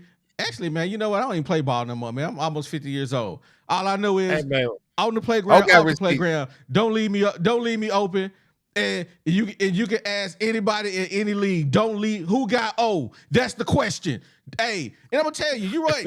I ain't 5'2", but I'm 5'8". And I'm gonna tell you something. This is what they always do. They put the sorriest person on me. And all my homeboys know they just gonna look at me and they gonna like kill him. And then by the time they realize that I can play, they like, hey, somebody check out on him. It's too late. I'm shooting from the other end of the court. You better ask somebody about, I was Steph Curry before Steph Curry was around. I tell y'all, hey, never seen a shot that he didn't like, man. I'm telling y'all this. So we used to play full court the short way. You know what I'm saying? And so would step across half court and let it go because they would just let him walk it up. And he would just be out there shooting. And sometimes, but here's the deal: would have what they call a heat checker. So if he missed the first one, he gonna shoot 3 more just to make sure he on or he off. I'm like Dick Van Ness. And we would like, it might be at the worst time of the game too. Hey man, we may be down 2, and you know what I'm saying, we need a bucket. Or come down and jack that thing, and he'd be hollering 3, and he missed. We be like, dude, why you shoot that? He was like, I was open. I'm open, man. I'm open. But hey, when they need somebody to hit that last shot, they gonna give it to O because they know O got the balls. I'm gonna shoot that thing. I don't care. I'm gonna shoot it. I'm gonna shoot it. I'm gonna hit it too. Yeah. Unconscious. He is an unconscious shooter. I can tell you that for sure. Big shot O, huh? Hey, I'm shooting that thing, man. Call me Big Shot Bob. Bob Orry out here. I'm shooting that thing. Birdman says OD's nickname is Bigger O. Somebody get let's see here, man. Somebody get man, they shooting shots at me. Somebody get some Kool-Aid. They shooting shots at me tonight, man. Hey, OD on fire tonight, man. Hey, Bobby Shiznit, he says Eddie wasn't a player of the league last year for nothing. Hogs need to run against them. Hey, what he said and what I said. Y'all hit the like button, man. We got 73. We only got 73 likes, man. We always trying to get to 100. So y'all help us get to 100, man. Y'all support your boys, man. You know what I'm saying? Nobody else that got a barbershop open for y'all this late. What y'all doing? Man, and there's some good laughs going on right now. Oh man, I'm trying to make my way down there. I'm trying to make sure I get everybody because this is a fan-led discussion, man. So I'm just trying to make sure I get them. James is out here shooting shots, boy. I don't know who he talking about on there. I'm just trying to click on these. 65, 70. They predicting scores out here. That's what the air mattress comment. Y'all see anything I need to hit in them comments? And remember, you can always super chat me, man. Like my boy Box, man. That boy hit me with the $20 super chat, man. OD can't shoot better than me. I'm from the Queen City, straight Fairview. He from Camden? Wait a minute. Hold on. Yeah, he from Camden. We live B-ball down there. Hey, man, we used to come to Canada and we used to run them boys out the gym. We used to play in Fortin, was it Fortin, Arkansas? No, you talking about Fort Ice? Between Fort Ice and in Camden, there was a gym. Hold on, where's Queen City? Are you talking about You talking about Bearden? Bearden is between Fort Ice and Camden. Queen City is what Camden's called, OD. Okay. Yeah. No, there's was it Fortin, Arkansas? I wish the paper. I miss the bandwagon. We was in there. We used to come down there every Sunday, and we used to play boys from Camden and Fort Ice, and we used to run them suckers out the gym, and they hated us. We used to come down there, bust their head. They had the ceiling was kind of low in the gym. It was old raggedy Negro spiritual gym. And we used to bust their head. You might be talking about Coleman Stadium Gym, bro. That's the only raggedy gym we got in Camden. Hey, we used to run them boys out the gym down there. We don't talk about, That's man. Crazy. But it's a small world, man. I've been watching Arkansas football and sports and all this stuff for all this long, man. And it's really people that are from where I'm from. I was born and raised in Camden. I was literally raised in Luann first off Washita 51, and then I moved to Camden. Bro, this is wild. Lavelle Hill is from Camden. Yeah. I'm from Camden. That's our boy, man. That's dope, man. E-Box. Hey, Box, it's only one way to resolve this, man. I'm gonna be down in Arkansas, Thanksgiving weekend, I will drive to either wherever you at. If you want to He live go in Little down in Rock. Fordyce and get it, if you in Little Rock, we can go to the gym. We can go to War Memorial. We can pull up with the camera, and Let's we go. can see who the best shooter is. Let's go. I'll tell drive me- from Dallas. You I'll just drive tell from me what Dallas. it is. Hey, I'll straight up show up to do color commentary and talk noise about you guys. I ain't scared. Let's go. I'll drive from Dallas to see this. Hey, do so it. so hey, we not gonna talk about it. We can be about it. And we gonna see what you gonna do. If you want to do it, you let me know, and we gonna show up at War Memorial, and who can make the best out of 100 is the winner. Bottom line, we gonna see who. Hey man, who y'all shooting ain't the gonna old shoot man no is the 100. best. I'm gonna shoot 100. I'm gonna shoot 100. Y'all You too heard old to be. Y'all Man, too old to be shooting 100 shots. I ain't too old. One thing I ain't never stopped Y'all is too old to shoot shooting the 100. ball. I just seen Mr. TW in the comments said he got something for us. Another scoop. Oh Oh Hey, man, man, that's our insider right there. absolutely, man. TW, man, you know what to do. Tap in with us, man. Man, I just want to say, I just T-Dub. want to say thank y'all. Thank y'all for creating this show, fellas. This is amazing. Man. This is great, bro. Oh man, Absolutely. we just doing it, man. This Say is what we less. normally do, bro. This is what's so funny, man. This is what we do all the time amongst our friends. And me and OD was like, "Hey, man, let's just, let's open the window and let somebody else see what we normally do. This is normal for us. Hey, Box. So it ain't nothing new. Friday morning before the Razorback game, War Memorial. Uh-oh. Let's get it. Let's get it. Let's get it. I'm there. I Friday ain't doing morning. nothing. Ain't I no ain't Black doing Friday. Ain't no Black Friday. We gonna find a gym and we gonna get it in and we gonna see what you all about, Box. We gonna see. Before the game I Friday, cannot wait. We gonna have the cameras rolling. please, we gonna have them rolling. We live streaming too. We gonna live stream it. We're gonna live stream it in the Discord, and then we're gonna replay it on the podcast. This is going to be priceless. This is arch rivals. You know, boxing, Come on. Oliver, they always arguing. I'm It's driving going from down. Dallas just to see this. Hey, it's going down. I gotta see You know, this.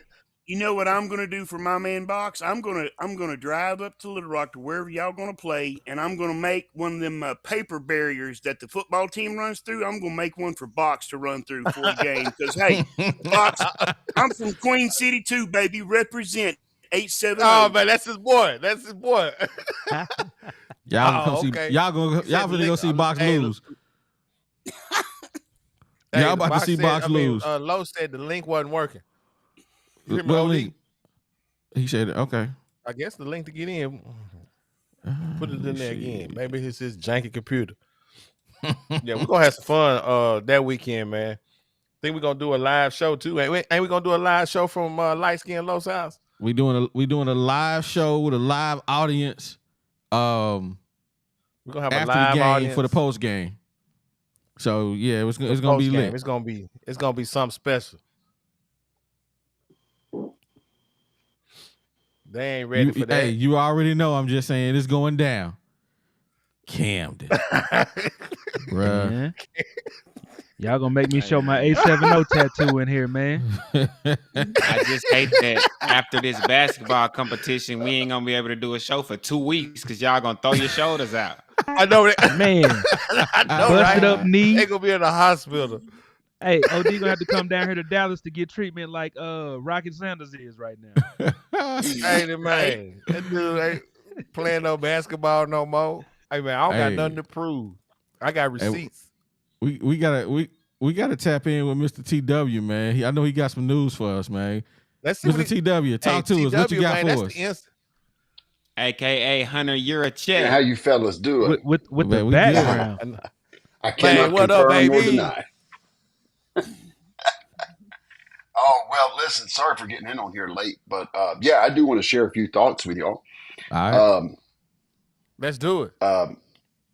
So first of all, back in September, I had mentioned, or at least a few weeks ago, my first call in, I had referenced that the offensive side of the ball was toxic. And Sam didn't use that word today. He's never going to use that word. but he got as close to using that word as you're going to get.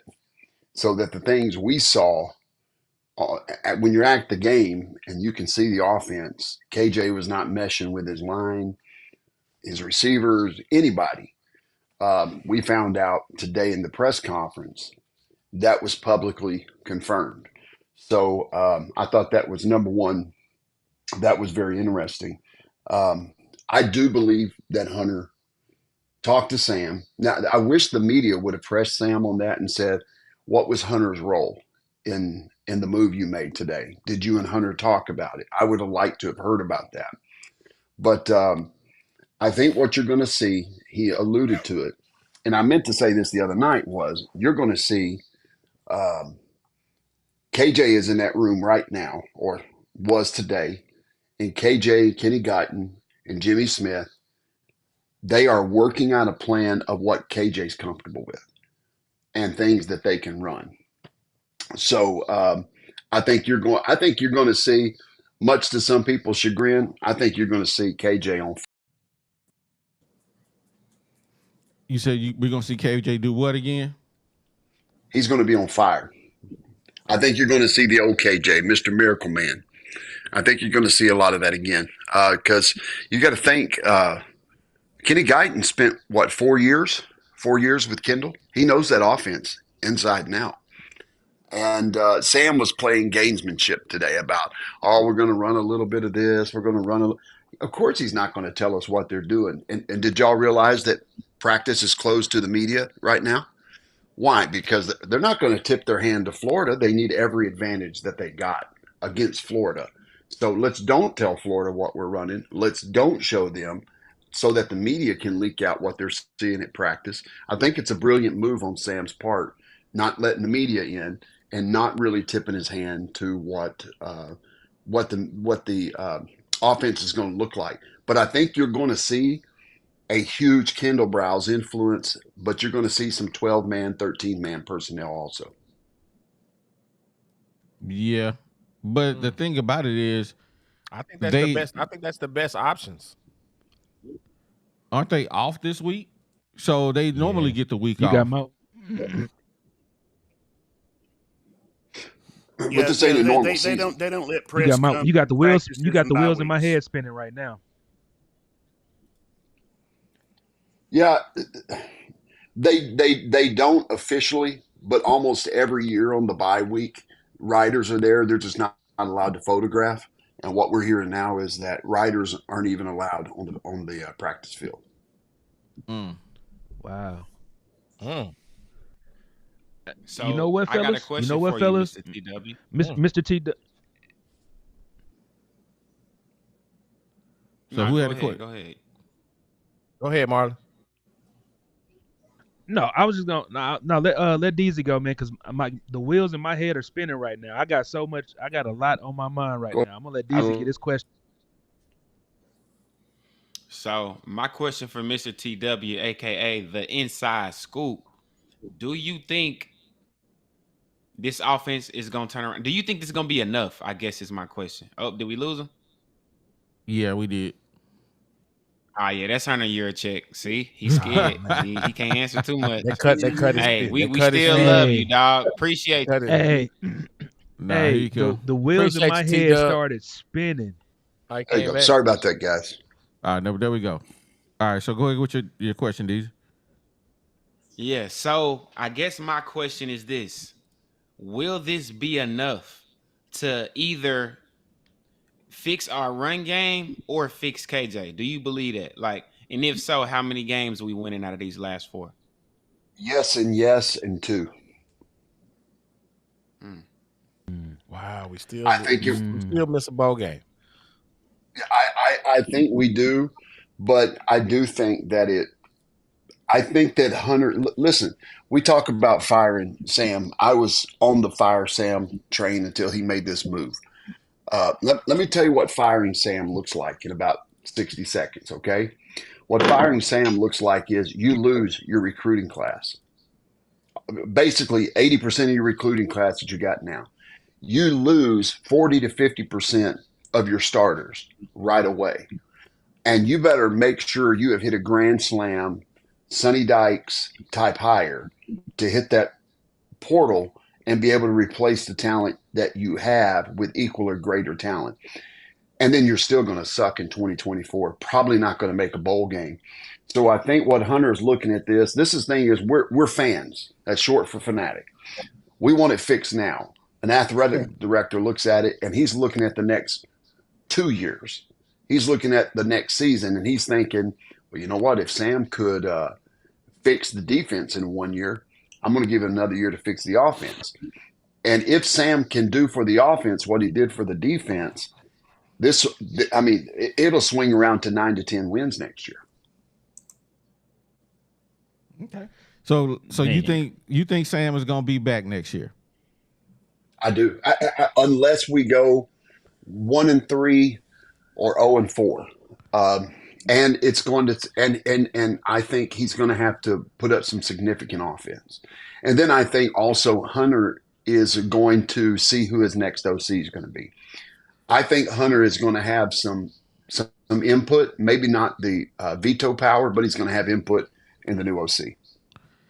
So let me ask you a question while we got you here, Mr. TW. And we were having this discussion earlier. If Guiton can somehow resurrect these guys on offense to be productive and win 4 games in a row, does he deserve a shot to be the next OC? No. Why? If he win all 4 and go undefeated? I really don't think so, because you got to think 2 of those games are one of them that you win will be against a bottom feed or group of 5 team in FIU. The other one you would win would be against a Bear. The other one you would win is at a 500 Florida, average Florida. And then if you win Missouri, that's going to be your biggest win. And they're in the East. I still think there's a little bit of fool's gold in Missouri. I still think that Hunter is going to push Sam to hire a former head coach, offensive coordinator, because Sam, this year shows he was not ready for the training wheels to come off. Okay. Yep. I like that. I like that take. Man, I love Mr. TW's takes, man, because the wheels in my head are spinning 1,000,000 miles per hour, because the value I see in what he just said was the fact that he's got Kenny Guiton and KJ behind closed doors, and Sam Pittman is the front man to accept the failure of what Dan Enos was. But in that, he's also allowing his team the opportunity to be inspired this week, but also allow KJ the opportunity to get back to what he was doing with the doors closed with no eyes on him. You know what I mean? If we see any part of what KJ was when he dove into the end zone against Ole Miss a couple years ago, I feel like he could finish strong. He just won't be at Arkansas next year, but he's going to finish strong. I think he will finish strong. Matter of fact, I'm certain he will finish strong. And just go ahead and write down what I'm saying in case you want to just verify my credentials after this. He will double his offensive production in the last 4 games of what his average was in the games before this. Man, that's some good takes. And I believe he only throws 1 more pick through the end of this year. Man, that's definitely people, something. Remember, some people bloom like flowers. They need room. They need space. They need that easy kind of deal. KJ's a diamond. It takes a lot of heat and a lot of pressure. If you want to see him shine, he shines in pressure. He shines when he's hit. He shines when he's on the move. He's not some dandelion of Ewers or something like it. This dude's a diamond. He's been into coal. He's being pressed. He needs the heat. That's when he shines the best. When those lights come, it's like Darren McFadden. When the lights came, Darren McFadden and Matt Jones were horrible practice players. They were terrible. Nobody liked to practice. The coaches will tell you.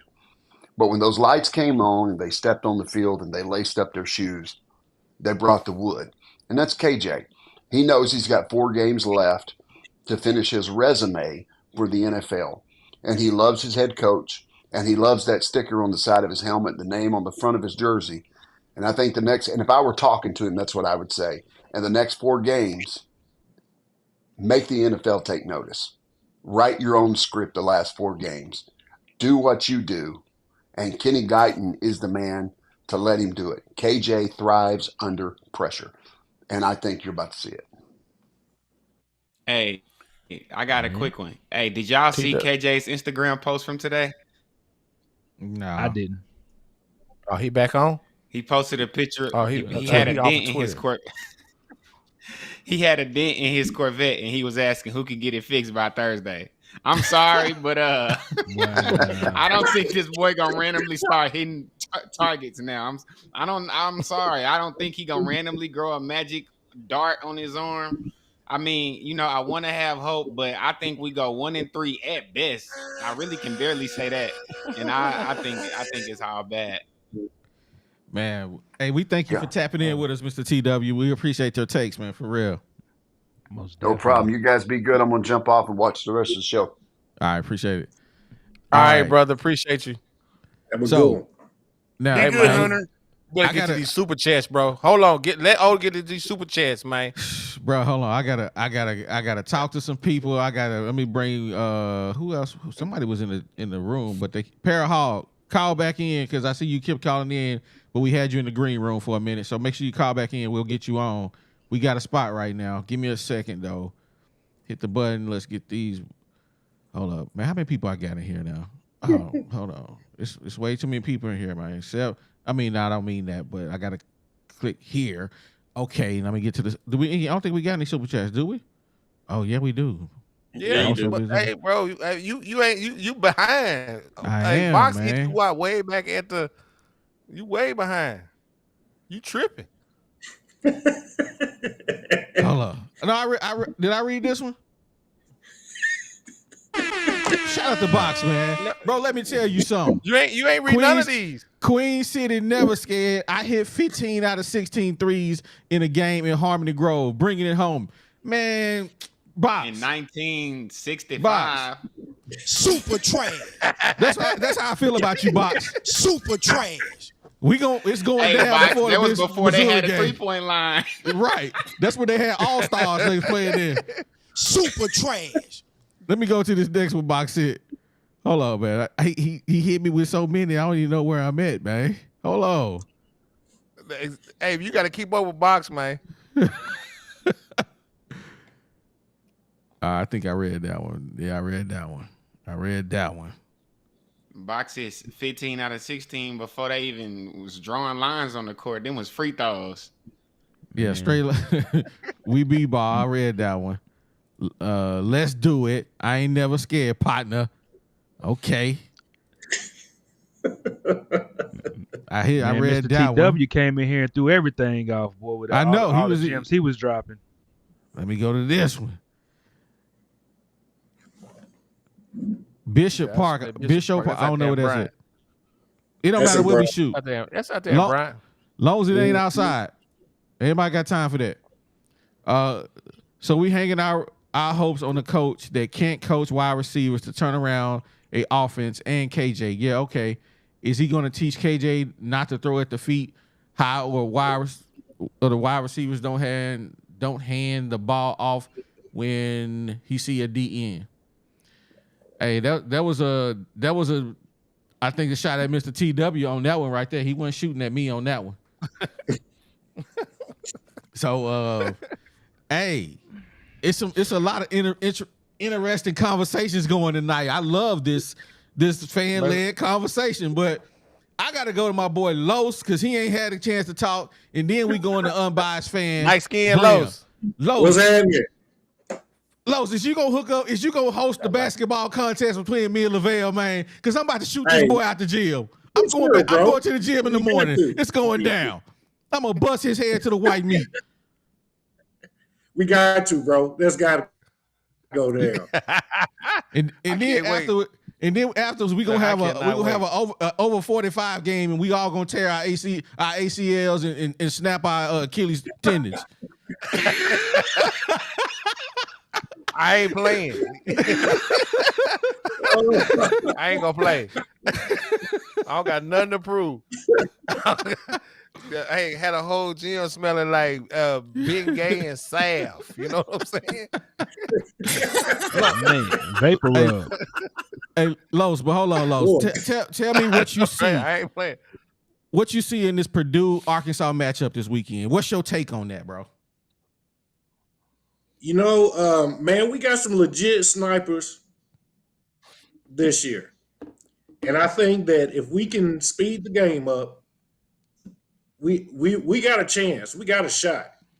But you know, we can't it can't be slow ball. We got to speed the game up and play fast because if they and if they can consistently keep passing the ball, you know, and do that, keep that ball movement, they'll be good. But man, they can't let them big boys sit back and get some, you know, hunker down and get down there, boy, because they're gonna have a rough night. But I think we'll be all right. Okay. Unbiased fan Brim. Talk to me, man. You over here in the dark, man. You got Friday night after dark Cinemax going on. What you got going on, bro? No Cinemax. No Cinemax. Is more like Osley Brothers. Whispers in the dark. What's going on with you, baby? Talk to us. What you got on your mind tonight? All right. So first and foremost, I don't know why you talking about your jumper, bro. I don't believe you. You need more people. Stop it. Oh man. Oh, you got Yeah, you over talking about your basketball game. And knowing doggone well, you run up and down the court 4 times, you huffing and puffing. Hey, bro, I'm 48 years You old. like, give me a Talking about sub, when I was give me a young. sub. When we talk about a straight shooting Oh. contest, I'm not running nowhere. Believe it. I got a treadmill and a Peloton in my next room. That's the only exercise I do. And I don't run on that. I walk on it. I'm too old to be running. I ain't got time for that. I feel you on that, yo. I'm 40. I'm about to be 45, so them knees gonna pay for it if you try to run too much. Your knees gonna pay. Exactly. The Peloton is where it's at. I ain't got to worry about my knees at all. You just sweat and you off and you done and you good. And walking is just anybody can do that. So no, I ain't running nowhere. We gonna have a shooting contest. That's it. And if you try to run in the game, I'm just gonna hold True you. That's story. all I'm gonna do.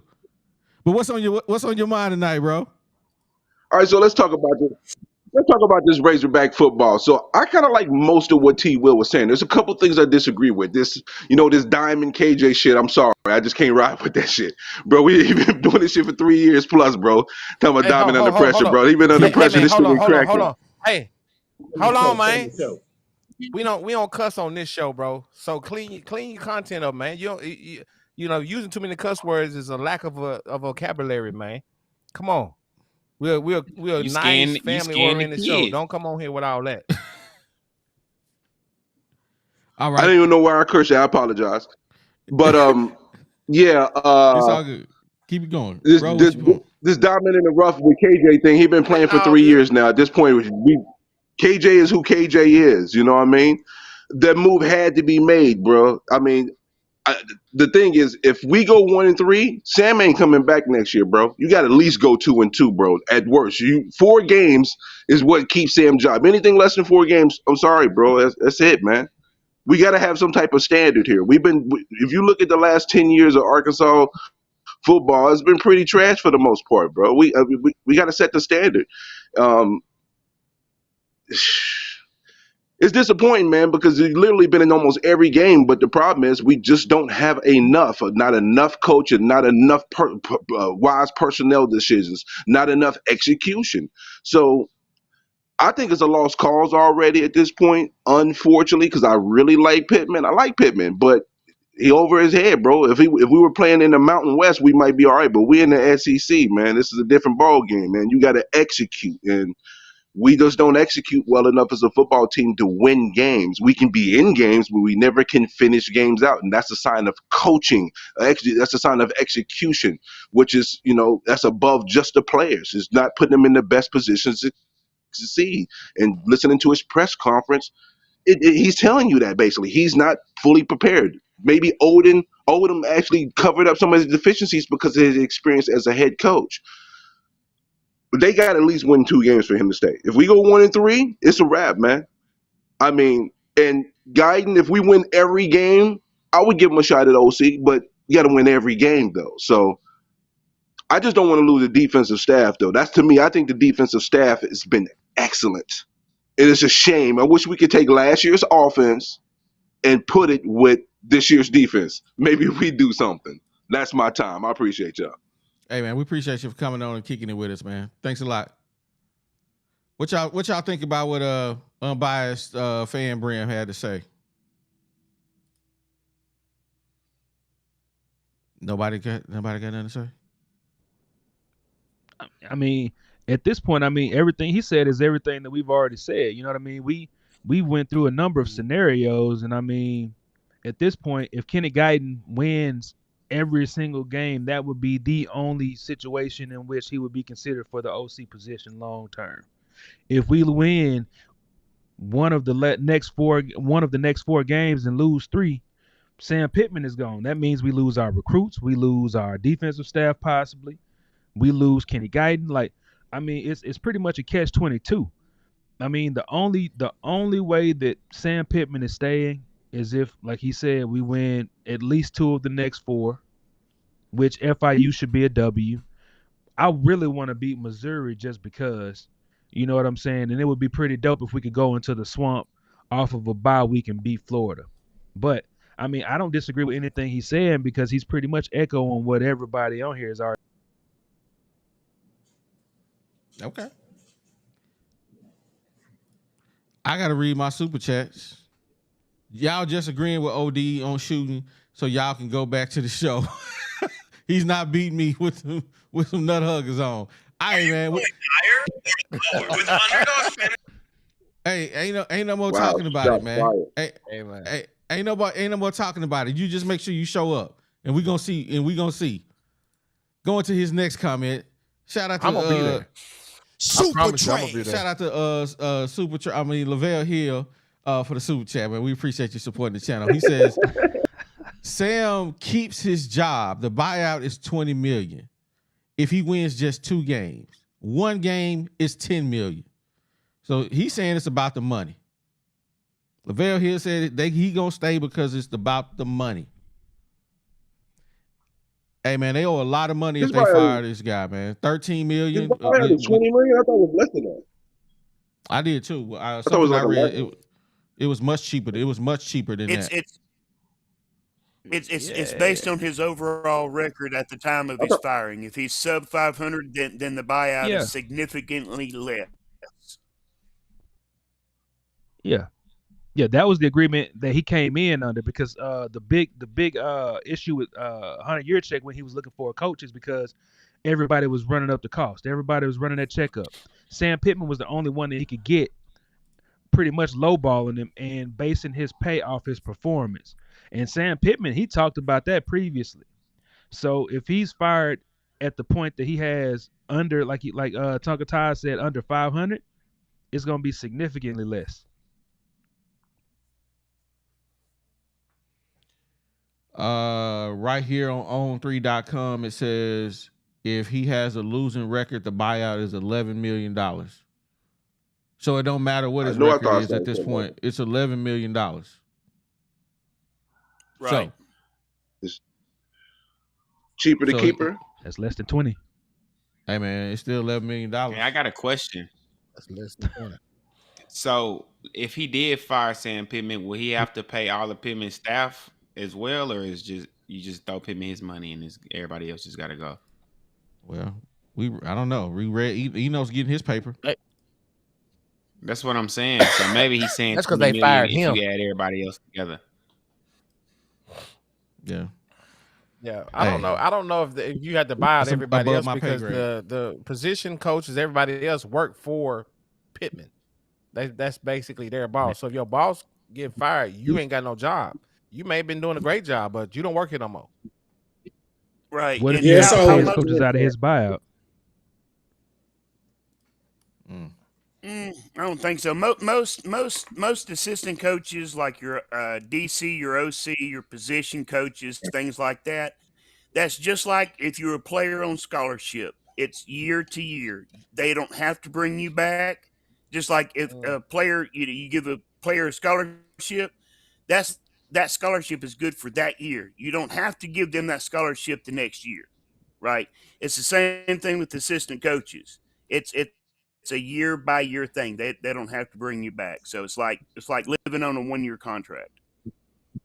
So what y'all saying is, if we didn't fire Dan Enos this past Saturday, and we just let him stay on the staff until we fire Pittman at the end of the year, we wouldn't have had to pay Dan Enos this money. Is that what y'all saying?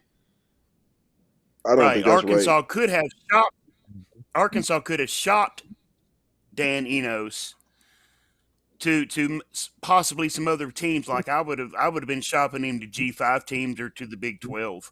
Just to try to generate some interest to get him out so we wouldn't have to do the buyout. But because Arkansas's offense was in such dire straits, being flaming dumpster juice, they had to do something or they were going to lose recruits and it was going to be just as if they fired Pittman. The same thing would happen, right? If they kept Dean Enos, it would have been the same thing personnel-wise as them firing Pittman. They lose recruits and the team hits the portal.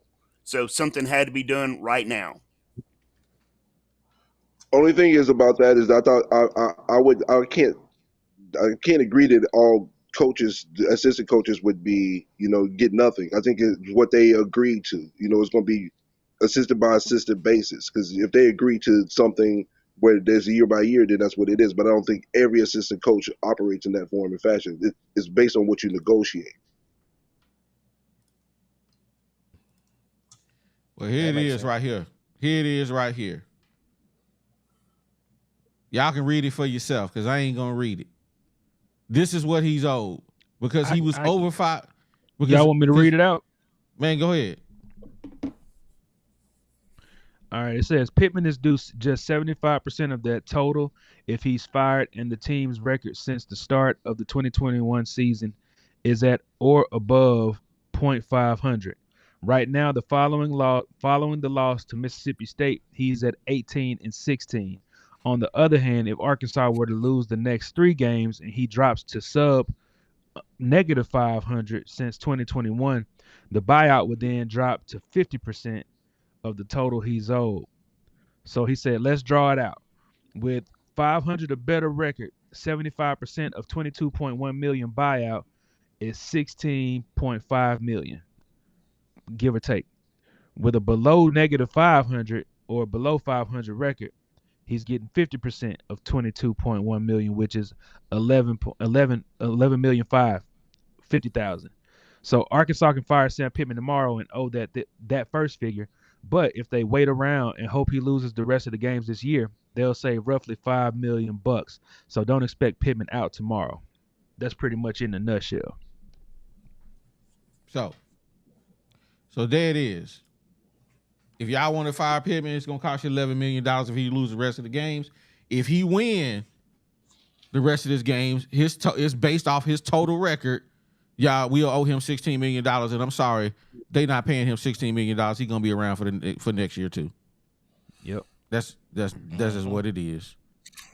I got to read my super chats, though.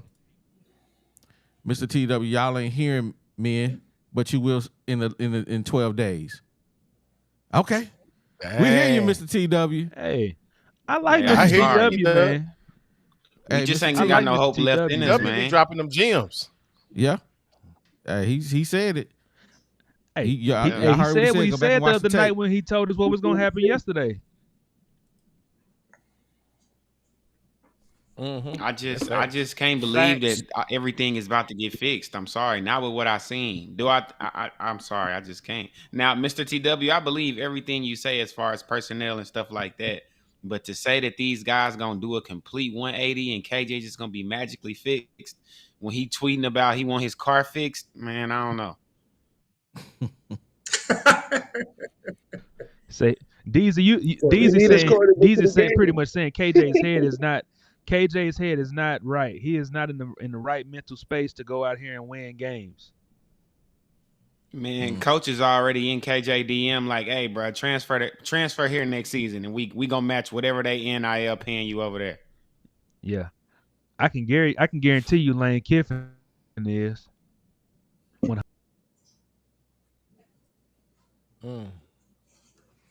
man, we've been going on for what? And even deeper, like, who's to know that? Huh? What you say? No, go ahead. Go ahead and finish your comment. But y'all think about this. Let's say, what if the people that's paying KJ the NIL don't like Pittman? What if they paying him to play bad? What if they like, look, we trying to get Pittman out, so you gonna save us millions of dollars if you lose out this season? Like, think about that. That could really be happening. Like, you never think of stuff like that. But what if they gonna pay KJ to lose? I Like, doubt hey that. man, No, he I was I doubt that. serious. Come on, Hey. D. Come on, D. Yeah. You reaching? Yeah, you I'm reaching just now. saying, COE Come on, talk. D. You need to go. You need to go to bed. Feel like they're trying to They ain't bank trying to lose no millions of dollars going fooling with that into. dude. So, Yeah. so here's a comment that answers a question from earlier. The assistant coaches have to produce every year. If not, coach can fire them and they get what they agree for that year. So they ain't got no contract. I guess they just year to year guys. So they on a 1 year contract. They just like the students on the scholarship. Man, so we're gonna wrap this thing up, man. I'm gonna go around the call. I'm gonna get everybody in here. Last thing, what you want to say? If you did got you read the anything, rest of them super chats? I don't know if I did. Did you read the rest of the super chat? Yeah, get the right coach. You didn't. Yeah, we read that. That one we read. I didn't read this one. Pair of Hogs. Like, subscribe, comment, best, none less. Best of the best, none less. Okay. All right, y'all heard Pair Hog. You heard what he said. Make sure you support the channel. Hit the like button, comment, subscribe, all that. Thank everybody for super chatting. We're gonna go around the horn. I don't know if Unbiased is still in here. He just got a little black thing. No, I'm here. I'm here. Hey man, we're gonna start with you, man. Hey man, what's up with your black screen? Hey It's man. because I'm outside and it's super duper dark and there's no lighting, you know? I'm sorry. It's all I good. hear We'll cussing wrap it and up. stuff. Unfortunately, man, the football team is the football team. So is Woo Pig Sooie is basketball season. And with that noted, Arkansas is a basketball school. Thank you, guys. All All right. right, bro. Tucker. The next 4 games is going to shape the future of Arkansas in football. But in basketball, we finna make Purdue wear the mop wig, boys. It's finna happen. Light skin Lowe's. Hey, it's basketball time for me. I'm all about the must bus. I'm ready to get on the must bus and ride out. But you know the football, it is what it is, man. I'm not expecting much at all from Sam and the boys. I mean I know y'all talked about it earlier, but boy, his press conferences are just they make my stomach hurt every time I see his press conferences. So I'm not expecting much at all from the rest of the football season. So I'm on the basketball, but you know, hey, I'm gonna support us win or lose. I'll be there watching the game. You know, we're gonna do our thing. So hey, it is what it is. Hey, Los, one more question for you, man. Does white boy Rick get on the court, man? Man, he gonna get on the court, man. Okay. Hey, he been doing his push-ups, man. He gonna get on the court for a little bit. Hey, all right, I hear you. Marlon, talk to Yes, me. sir. Man, I was done with football season after BYU, man. But I bleed Razorback red, so I'm always gonna support. I've just been watching games to see what's gonna change from week to week. I've already moved on to 2024, man. Congratulations to these Rangers, ALCS champs, going to the World Series for the first time in about a decade and a half. But man, other than that, man, I really appreciate y'all guys for doing this, allowing me to come on and talk Razorback football with y'all, Razorback sports in general. The camaraderie is great, man, and I really appreciate y'all, man. Keep doing what y'all doing. I appreciate it, man. Hey, Les. I'm gonna take the next one, man. I just want to thank everybody, man, for coming in, kicking it with us, and talking shop. If we didn't get to your comment, man, I apologize. We got as many as we could, but man, I just appreciate the whole Woo Pig family, man. Thank you guys so much for making this thing possible, man. Deezy. Hey man, a lot of people in the comments saying I've been saying some crazy stuff tonight. Let me tell y'all something. That's what going through Brett Bielema, Chad Morris, and now Sam Pittman do to the young fan base. We is tired. We don't know what winning look like no more. I'm going crazy. I am. Y'all right. But you know, at least I got the Woo Pig fam to hold me together, man. Shout out my dogs. Man, let's keep it going, man. We got some big stuff planned for y'all, man. For real, for real. I'm ready to get to it. That's what's up. G, take us out. Yo, y'all know what it is, man. It's your boy G Holmes, aka Big Sexy. Man, we appreciate everything everybody is doing for us, man. This is awesome. From, just talking shop, barbershop talk, man. This is where it's gonna be, man. So we thank every last one of you. And we want to always give a shout out to our Uncle Clee. Let him know, man, when he watch this tomorrow, we love you, Uncle Clee. Also, all my day ones up on the hill, I talk about them all the time. QB4, Biz, BIZ, man, my little nephew Chipper, we appreciate you. All of my knucklehead day ones right here. There go one in the corner, light skin Los.